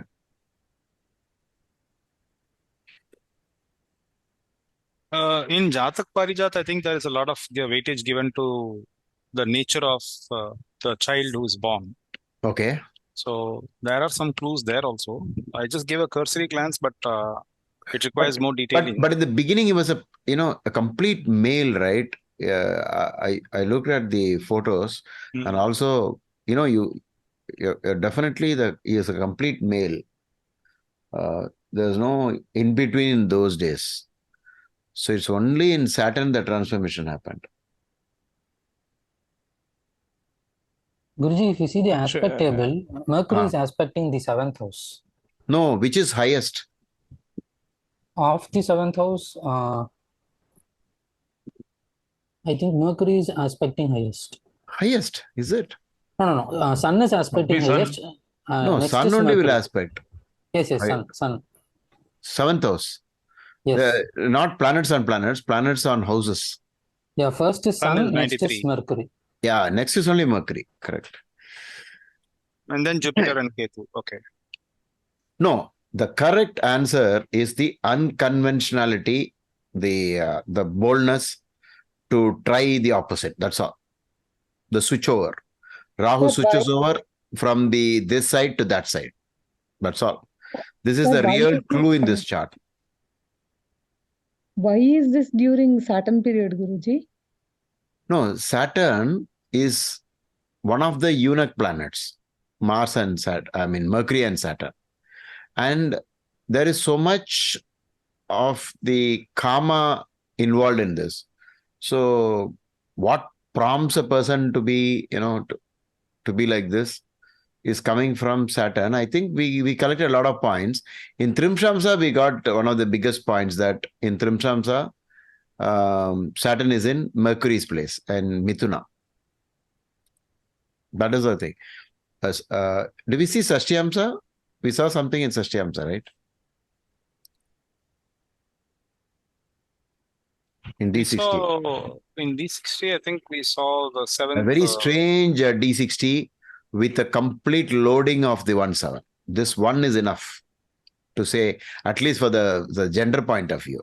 But for the greatness, I mean, the height of this performance in sports, which is leading to Olympic gold medal, then surely the other things that we saw first is correct.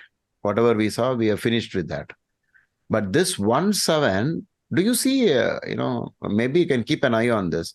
Do you ever get to see a Sashtyamsa like this with so much of loading on the 1/7? Right? That's something very important.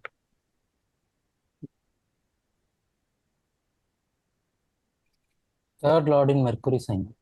Hmm. Third Lord. Okay.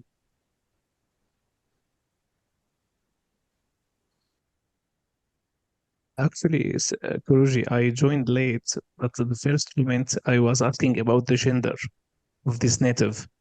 I type a heard that. comment. I heard that. Yeah. I type because I was too confused, and I type a comment, is this native is a female? Because it's confusing in the chart. If we go to D1, we need Ketu, Mercury, and Saturn, because we can classify it non-gender planets. Let's take Arudha Lagna. We will see Rashi Drishti aspect from the same house, 12th house, Ketu and Mercury on the Arudha Lagna.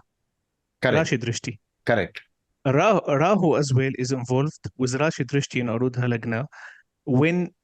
And Saturn has an aspect on the Lagna itself, which has Sun debilitated. So if Rahu is included, or it has Drishti aspect on Arudha Lagna, it might the native has like some great event, some group they will consider it as a scandal, some group they will support it, but definitely it would be very famous. So it will try this to manifest. So in this one, we can find that Ketu and Mercury, if we calculate this chart based on normal, it's chart for female, not for a male.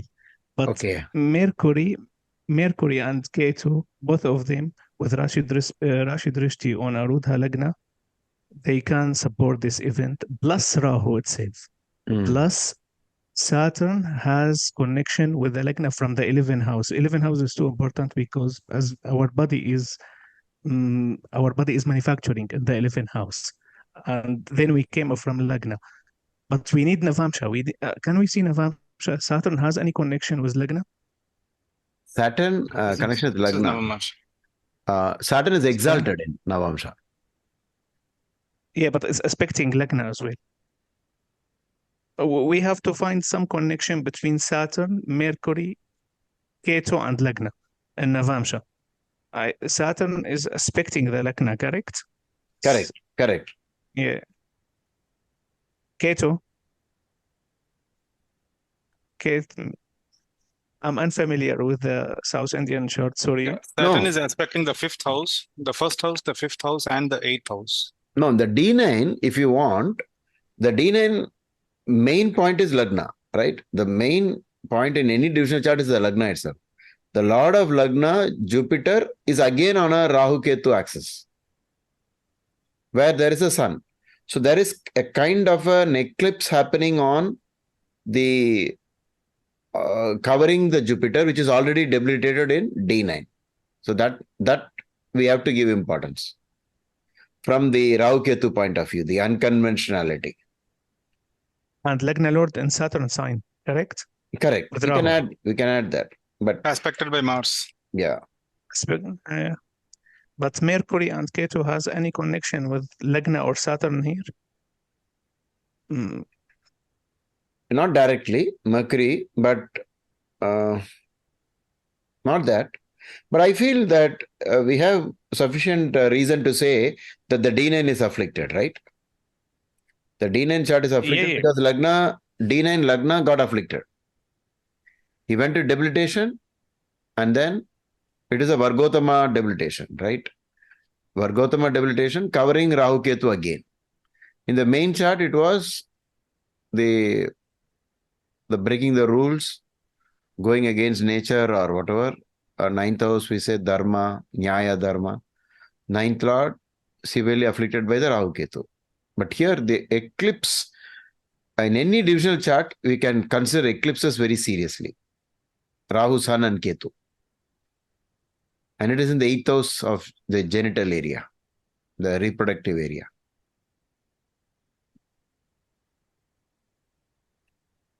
Navamsha is about spouse, about, not just spouse, general fortunes, and generally all the yogas also can be read out from, because Saturn is exalted in D9, and that's a great plus point for the Yoga Karaka being exalted in Navamsha.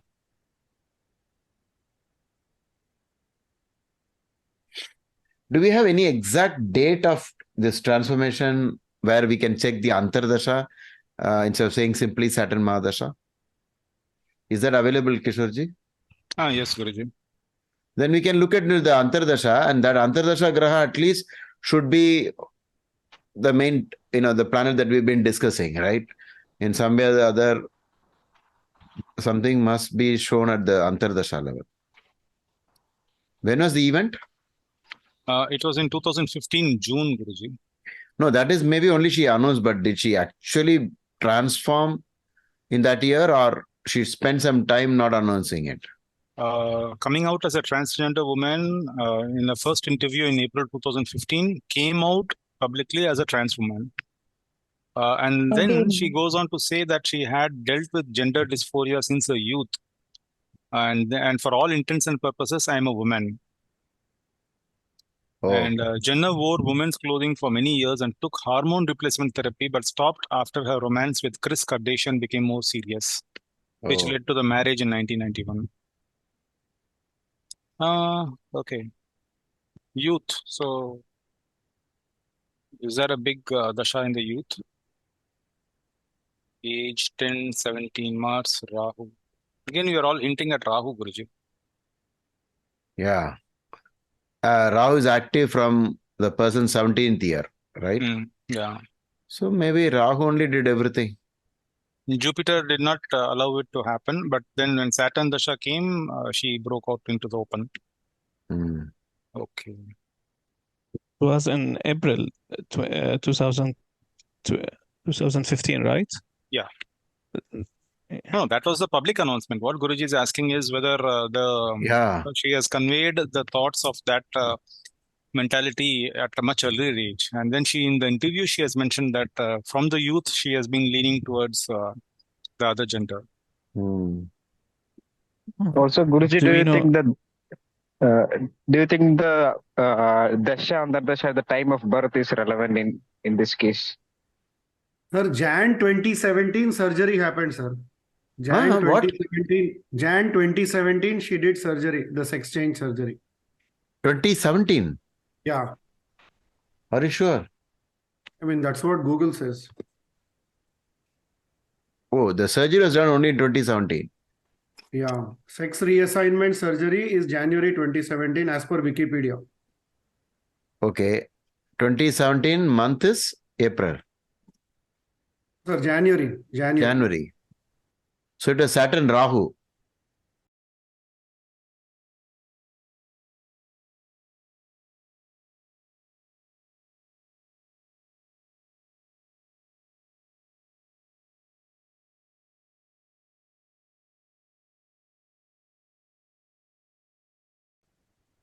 Right? So Saturn Rahu. Which year? 2017, January. Yeah, January 2017, as per Wikipedia. It was Saturn Rahu then. Then we are on the right track saying Rahu is the main person. The main graha for all this. Okay, then Kishorji, in all our future discussions with all this topic, we will first say it is something to do with not allowed or not conventional, rebel, and something wrong. We will look at it from that point of view. Guruji, when you said the 8th house, I was tuning myself to see what is happening in the 8th house. In Navmansh, we see the 3 grahas here aspecting the 8th house is already occupied by Ketu. Where? Yes, in the D9, we see Okay. debilitated Jupiter and we see the eclipsed sun Yeah. aspecting the Ketu in the 8th house. With the 8th Correct. house, you said was the house of The sexual, genitals. So, the 8th house is loaded with all these problems in this chart. So we got some clue there, and that Saturn Rahu therefore did it, right? So within that, if you break it up, now that we have the date, thanks to the student who gave us the date, can we see the Pratyantar, just in case we get something from that? Guruji, can we see also Charadasha? Yeah, we can. We'll come to that, yes. And Mardini, one question, why Ketu is important here, sir? Why is Ketu important in this? Because it has no gender. It is hinting at maybe changes. Got it. Leaving one thing and going to the other, like sannyas. Exactly. Yeah. And it has no gender. And actually, if we look to Rahu and Ketu, they've been cutted. They've been cutted. So they refer, if they aspect both the Arudha Lagna, correct. They refer to big change. Correct. what was the other derivative for the 8th house, Guruji? Like when we say it symbolizes the reproductive organs, is that the reason why in a female's chart the 8th house is given importance? Yes, yes. Because if you have any affliction in the 8th, for women, you can always say uterus problem, childbirth problem, reproductive, they'll get some disease in the 8th house, in the uterus and other areas. For men, I think it is mostly kidney and prostate. Okay. But does 7th count for men, Guruji? No, but actual sexual organ is actually the 8th house only. No, for men, even for men also, Guruji. For men, we don't take it like that. For women, it is very strong, 8th house. That's why in India, they call it Mangalya. The auspicious. Yeah, the marriage is active as long as everything is fine, Mangalya. So the moment the female has some problem, the men in those days will marry someone else.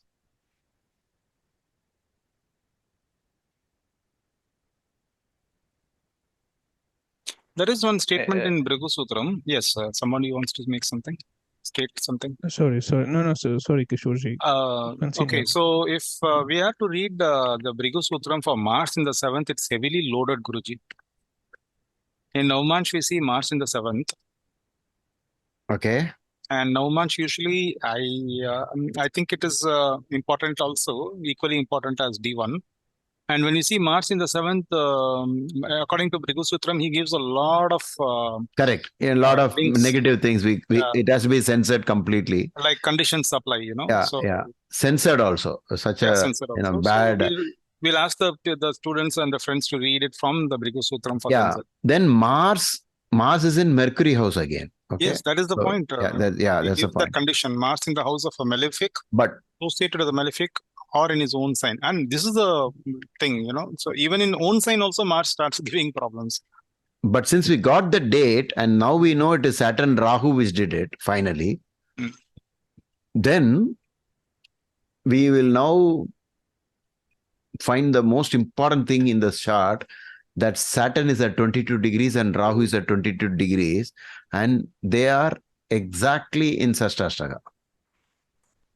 Right? Sashtashtaka perfect. 22, 22. Saturn at 22, Rahu at 22 degrees. Then in Saturn Rahu, this transformation happens. 6-8 Dasha. No, generally itself, Saturn Rahu is trouble for all of us. for all the human beings. So it is a result of some sins in the past life that this had to happen. But we do not know what is the nature of that. If you have read separately for this person during that time, it will be just the opposite. Like he wanted to become this. But if you look at it from another point of view, how would you have read the BPH's book? You will say, from Dashanath, count Antardasha. Where is it? It is in the 8th house. And 8th house is again the same topic that we are talking about in this context. So the 22, Saturn and Rahu is in the 8th. You have to read all the negative things. So from karma point of view, this is a negative event actually. How much ever the person may speak high about these things because of which he became popular, all that is different. But it is a result of sin. There's no doubt. Right? Sir, can we see the transit on that same day of 2016? Wow. 2017. Also have a look 2017, at this, January. Okay. Yeah. What was that? Somebody type out the date. Anybody can type out the date. Guruji, this Rahu's aspect seems to be quite strong in almost all the grahas. Oh. We see Rahu aspecting the ascendant, the sun, the moon. Oh, the Mercury. table is filled up. The table is The filled. entire line is filled up. Mercury, Venus. And the only person who is not aspected by Rahu is Jupiter. And that's the reason why Jupiter could give his full benefit in terms of name, fame, and popularity and wealth. When Jupiter was on. Okay. Yeah. So Jupiter did not allow the defamation of what he called, I won't say defamation. Sorry, I'll retract the word. I will say the transition to happen. Okay. More of Jupiter being the traditional person, the one who respects the dharma and tradition. Somebody wanted Charadasa. I think Mardini wanted. Yeah, please, Guruji. So during 2017, when the transformation happened, 8th house is also called transformation. Okay, separately. Oh, yeah. I forgot about that. 2017, he was going through Scorpio Leo. Wow. Leo is where Saturn and Mars is sitting, right? 2017, Scorpio Leo.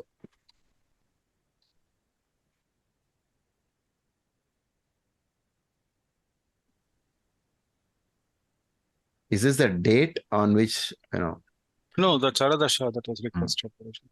Somebody got the date itself, right? Pavan, January 27th. Wikipedia doesn't have the date, exact date. Okay, then we roughly take middle of the month. I mean, I can guess it should be greater than 15th. I'm just guessing because after 15th, after the mid of Jan, it is called Saturn period, Saturn month.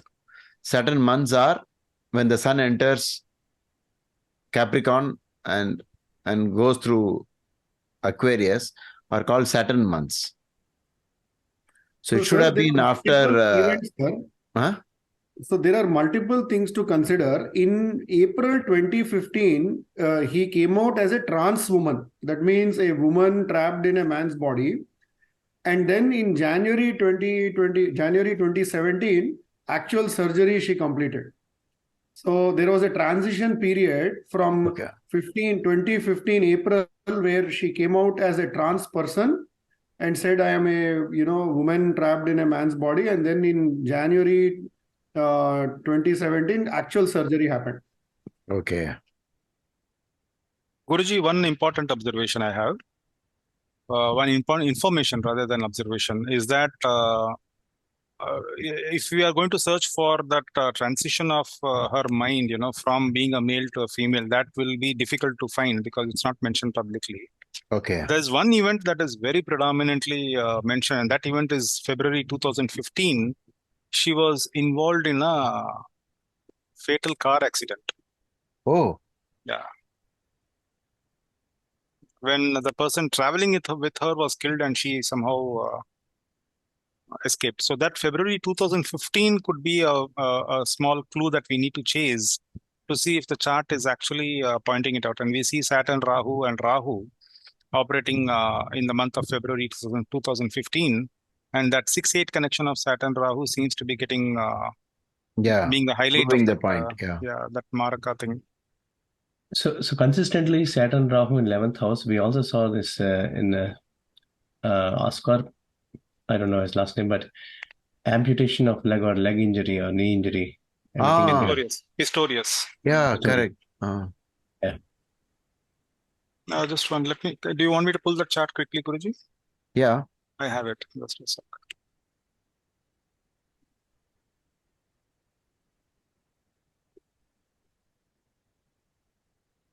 Let's check Oscar Pistorius. This is Oscar Pistorius, and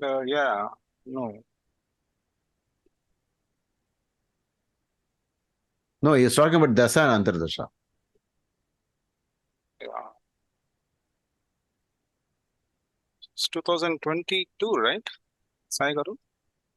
No, I was actually talking. I thought 2008. Saturn. Yeah, I thought of Saturn is along with Mars, but it looks like Saturn alone is there here in 11th house, especially in with Mars. How he's in Mars house, but not with Mars conjunction. No, it was Mars and Saturn exchange, Parivartana. Oh, okay, yeah, this is Parivartana, but I thought it's in conjunction, but yeah, Parivartana is there. There is some relation between Mars and Saturn. Yeah, there is. What was the year, Sai Garu, when Pistorius was actually, I think 2012, right?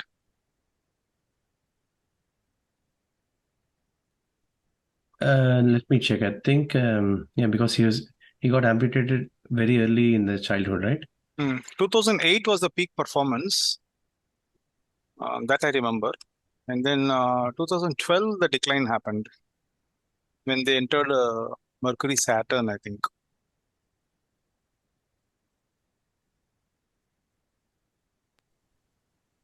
So that Sashtaka is not seen in this. Yeah, it is not shown. Yeah. We'll go back to the virtual chart. Yeah.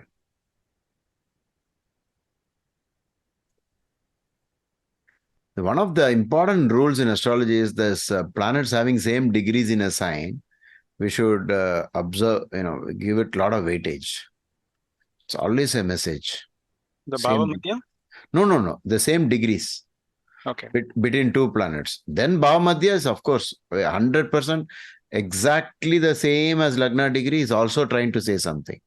In this case, it was Saturn and Rahu in the same degree, but in perfect Sashtashtaka.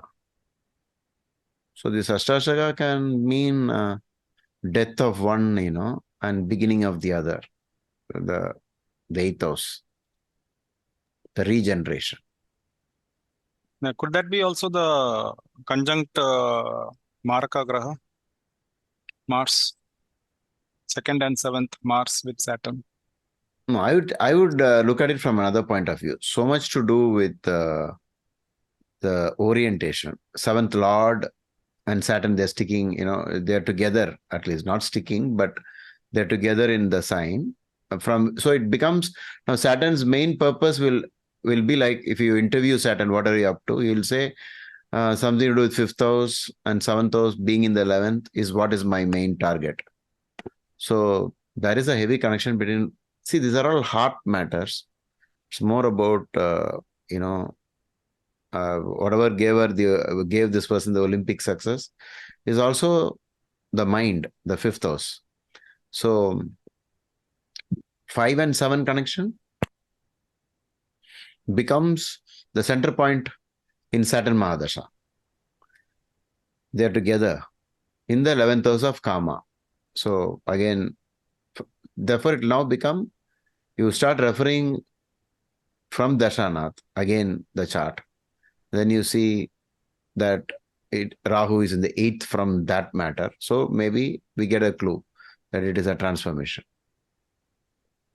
Guruji, and when the transition happened in 2017, he was going through Scorpio Chardasha.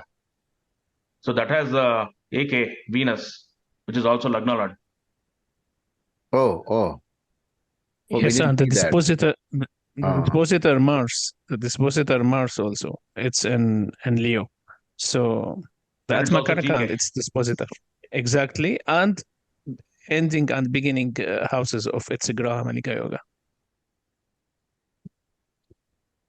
Before we started, when we started this analysis, Mardini ji, we were talking about your Graha Malika coming up in many of my charts after you mentioned it. Synchronicity in work. Yeah. No, we have to That's give some why it's importance to the Charadasa. Somebody mentioned the student, I forgot the name. That Scorpio, Karthik, is it? Yeah. Yeah. I think that's also a very interesting point that it contains Venus. And it's AK, Atma. Yeah, so there is something about that. The Atma matter. Atma Karaka is like your Lagna, right? It's like your soul, your very being. That Venus is in already Mercury area. So there is some connection there, but Scorpio, definitely yes. Something very significant happens in a person's life when the Atmakaraka Graha, so wherever it is placed, the Charadasha goes on. So maybe this is what she wanted. I mean, this soul wanted, and finally achieved it. That is as per the Jaimini method, Correct. right? Yeah. Okay. Yeah. Atmakaraka, it becomes like a center point of reference in Charadasa or Jaimini Sutras. This Atmakaraka is exalted in D9. That such a Venus is exalted. So that may be the attraction and name and fame, because Venus gives that kind of name and fame. Maybe people got more interested in the transformation, and so she became more popular. And it's also having a Raja Yoga with the PK in the D1 by Rashi aspect. Okay. Somebody mentioned the year 2017. What was it mentioned for? 2017 was for surgery, right? Surgery. Surgery, correct. Surgery. See, I've noticed this thing that when one bhukti, one dasha ends and the other dasha begins, usually the last antardasha period would be the ground where things are prepared and made to happen for the other dasha to take over. So when you look at 2017, that is the point when Saturn, Jupiter, that is the last antardasha of Saturn, Jupiter, that is the last antardasha in Saturn Mahadasha, they paved the ground for Mercury dasha to be showing, to be, in that, when we call it as the okay. dual sign thing, so it is like the crossroad. What you are trying to say is it's a crossroad. Preparing the next eventuality to happen. For the Mercury, okay. It's like that what do you call that race where they pass on the baton? Relay race, yeah, something like that.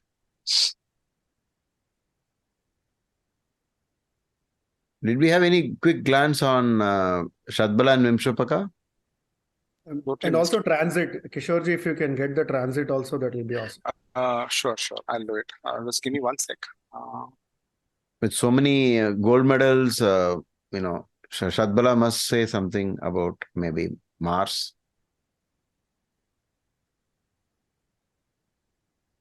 Oh, 1 sec. What is that standing tall? The 12th house. Oh. The 10th and 12th house are standing tall. 7th, 10th, and 12th in house and Lord strengths. Okay.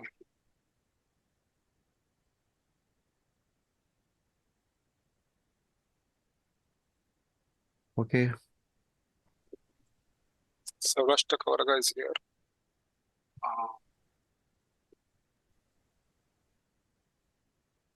Venus is getting 7 points in the house where it's sitting. Oh, so very famous and successful. In Venus Ashtavarga, Venus got 7, is it? Yeah. Oh my God. Oh, that's something very big. And in Vimshapak, we have Mercury, the tallest, Guruji. Skyscraper. Oh. Tables. Is she becoming more and more happy these days?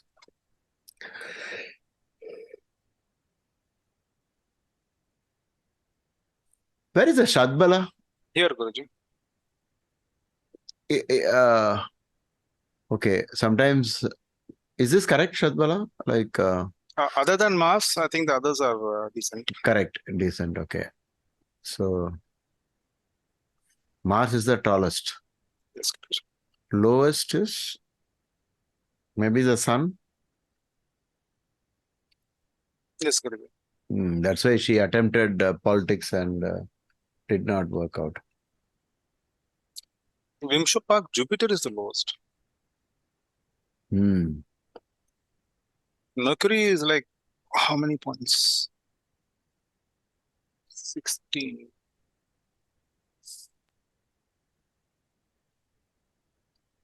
Okay. It's almost reaching that 17 barrier, Guruji, in threshold in Vimshopak. So keep forgetting. See, finally, you can look at it like this. When Saturn Mahadasha is over and Mercury Dasha starts, she must be very happy and content. Like she wanted to be like this and she became that. That's all.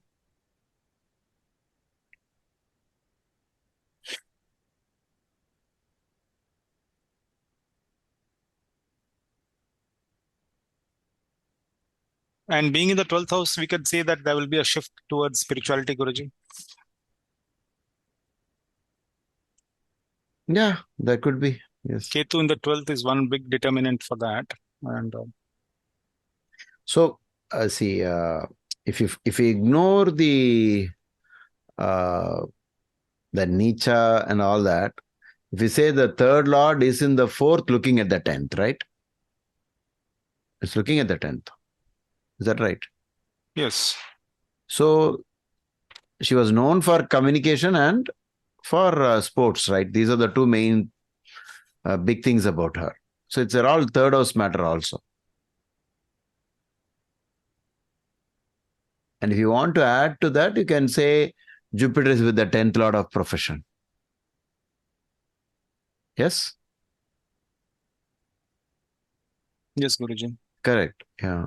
Usually these 310 connections are more towards the stage performances and all that, the correct, performing correct. arts. Yeah. Communicating. Communicating. She also became a media personality. Yeah. After That's the what, Olympic achievement. Yeah. Media. And in that, the running and all that, decathlon and everything is all about speed. And speed is third house. Right? Because Mercury is fast. And in Kala Purusha, Mercury is the third lord. Wings on the feet. That's how the Greek have picturized Mercury. So, if you look at the aspects on the 10th house, who are all looking? Moon is looking and Jupiter is looking, right? And they're together looking. So, we have some nice things about this, that it is the third lord. So, if you ignore the debilitation for a moment, then maybe the Gajagajri is also active through her luck in both sports and media.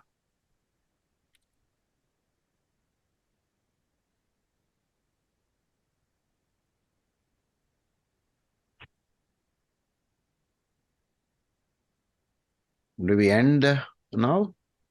Everything is done, I think. Sir, can you repeat the point of D30? Of the ascendant? D30, the Lagna Lord going to the eunuch sign. It's a confusion on the sex. Trimshamsa only. As a Lagna Lord going to Mercury sign? Yeah. Okay, thank you. And of the two Mercury signs, this one is more trouble because of the symbolism of the two. The male female in the pair. Even in the two fish, it is not very clear, but it looks like it is male female only. But this one is purely this gender orientation thing. This Maithuna. Okay, thank you. Here too, we see the 5th lord in the 10th with Shobha Graha. And this is like a beautiful yoga because we see the 9th Lord in the 10th, 5th Lord in the 10th, and 8th Lord Yeah, in the yeah. 10th. It's repeating in everything. Yeah. Yeah. So So this many is that repetitions. ultimate stack up that we were Yeah. talking about. Yeah, the 5th and the 10th, the Lagna Lord in 5th. So much. She was Actu- Mr. Unstoppable before she became Mrs. Unstoppable. Mm.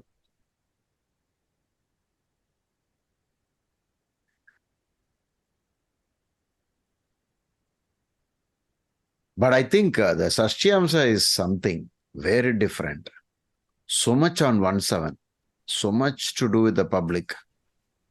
Very much revealing. Yeah, very much. So strong. I haven't seen a Sashyamsa like this. It's all of them on that axis. The Yogacaraka sitting there. How do we finalize on the fame, sir? I think we spoke about this exchange a lot, but on the fame, even though some of the planets are debilitated, how can we still say fame is confirmed? So fame got confirmed because of all the Yogacaraka in 11th, so many combinations. Like we went through that, right? Even Moon Jupiter together on the one, the 4-turn axis. So much we saw, I think, right from the beginning. Okay. One of the things I could have given importance for name and fame is that Saturn is the name fame planet when you have masses following you. Moon and Saturn are the primary grahas for mass following, fan following. So in this chart, even Mars can be considered Guruji because of the 7th Lordship. Yeah, but normally for all the people, it is like this. Saturn and Moon are always called the mass appeal planet. I learned it from astrological magazines that these two grahas are the most important ones. Because in the sky, the night sky, the moon catches a lot of attention. And of course, the sun is also very bright, but nobody looks at the sun. We only celebrate the moon, right? So most of the songs are based on moon. We don't make poems for the sun. Only Ramana Maharshi will look at the sun. We are all looking at the moon. So moon and Saturn are the prime karakas. I think if you go through all the text in the chat, I think we should be able to summarize the name fame. But this is a story about gender only. Okay, so the D60 we should always check. I don't know whether anybody will have a chart like this on the D60. Guruji, correct me if I'm wrong. I think once you mentioned something about Agni Tattva Rashi, like especially 7th Lord being in Agni Tattva Rashi also. Okay. Like especially in Leo, you mentioned it. It's like, that bhava will be kind of on fire. On fire, yeah. In the context of this gender only. Correct. Will that apply here? Like, because Mars is 7th Lord, he's in Leo again. He's a owner of 7th house owner. He himself is Agni Tattva Rashi, and Mars is also so much energy and fire. Yeah, he would have. And anyway, in Shadbala, Mars is the strongest graha. So Yes, that must have helped this person in Olympics and also the guts.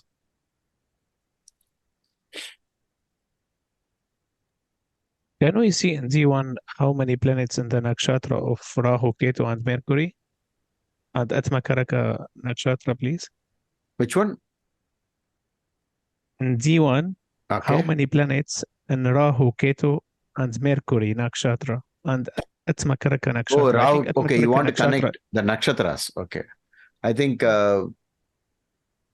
Kishorji has an option where he can reveal that straight away. Rahu is in Mercury's nakshatra. Venus is in Mercury nakshatra.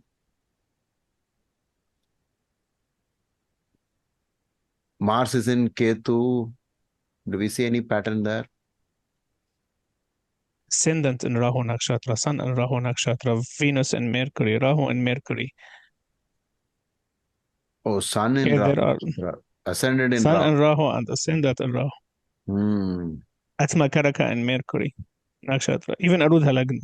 falls in Ketu. No wonder the Naturally. transformation happened in Rahu Antardasha, right? Yeah. Correct. Hmm. If we apply KP, so yes. What did he say? Ketu is in Mrityu Bhaga. I don't know if that applies. Can we use that point or not?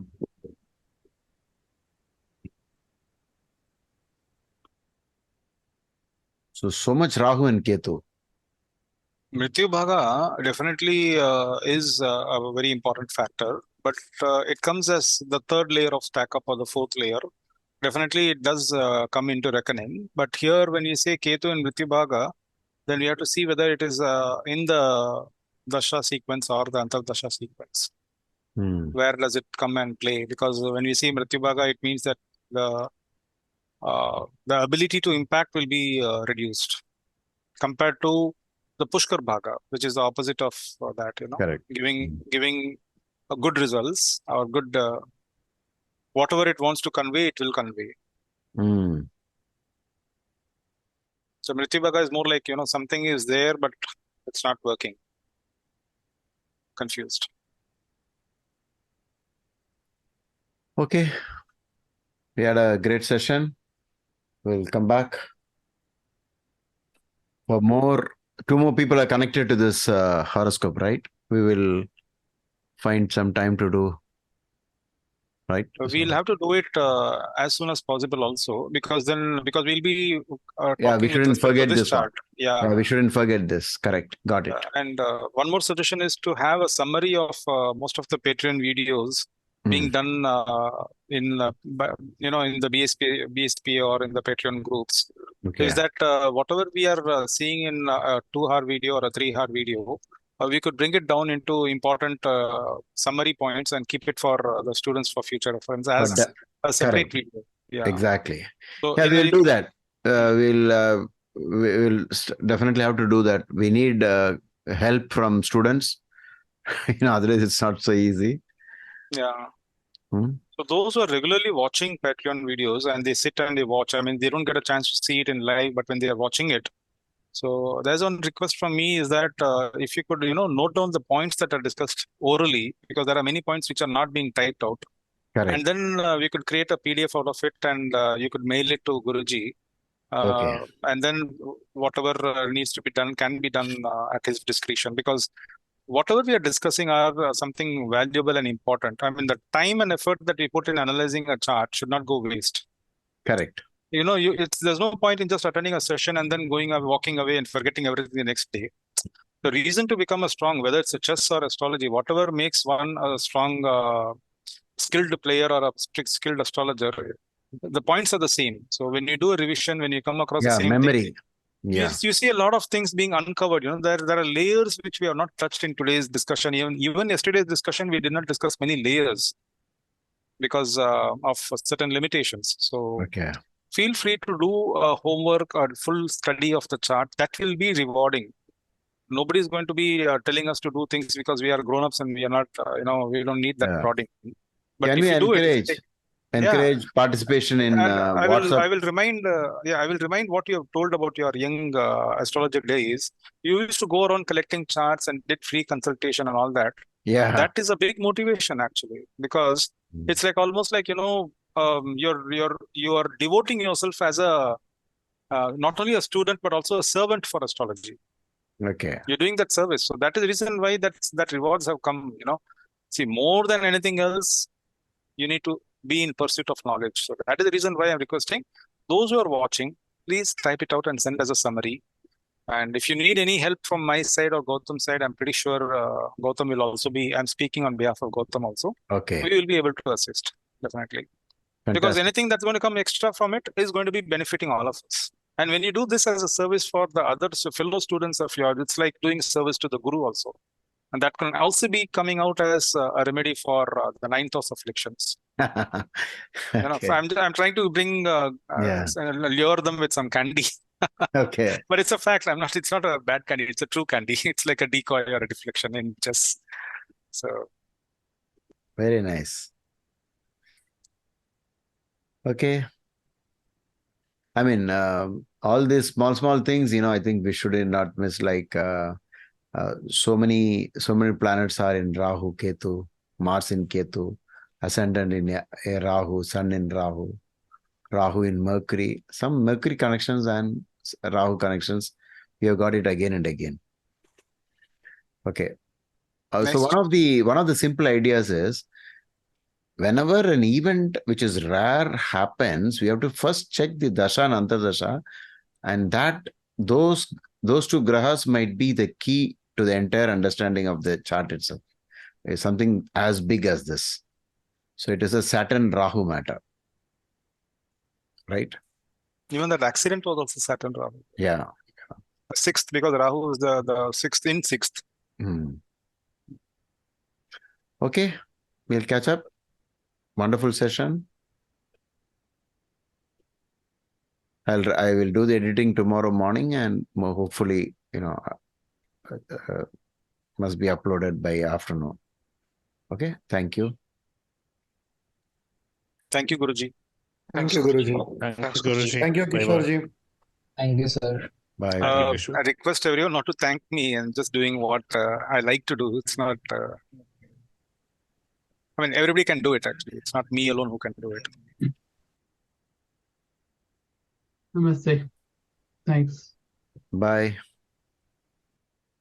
Thank you, Guruji. Good night. Thank you, Good sir. night. Good night.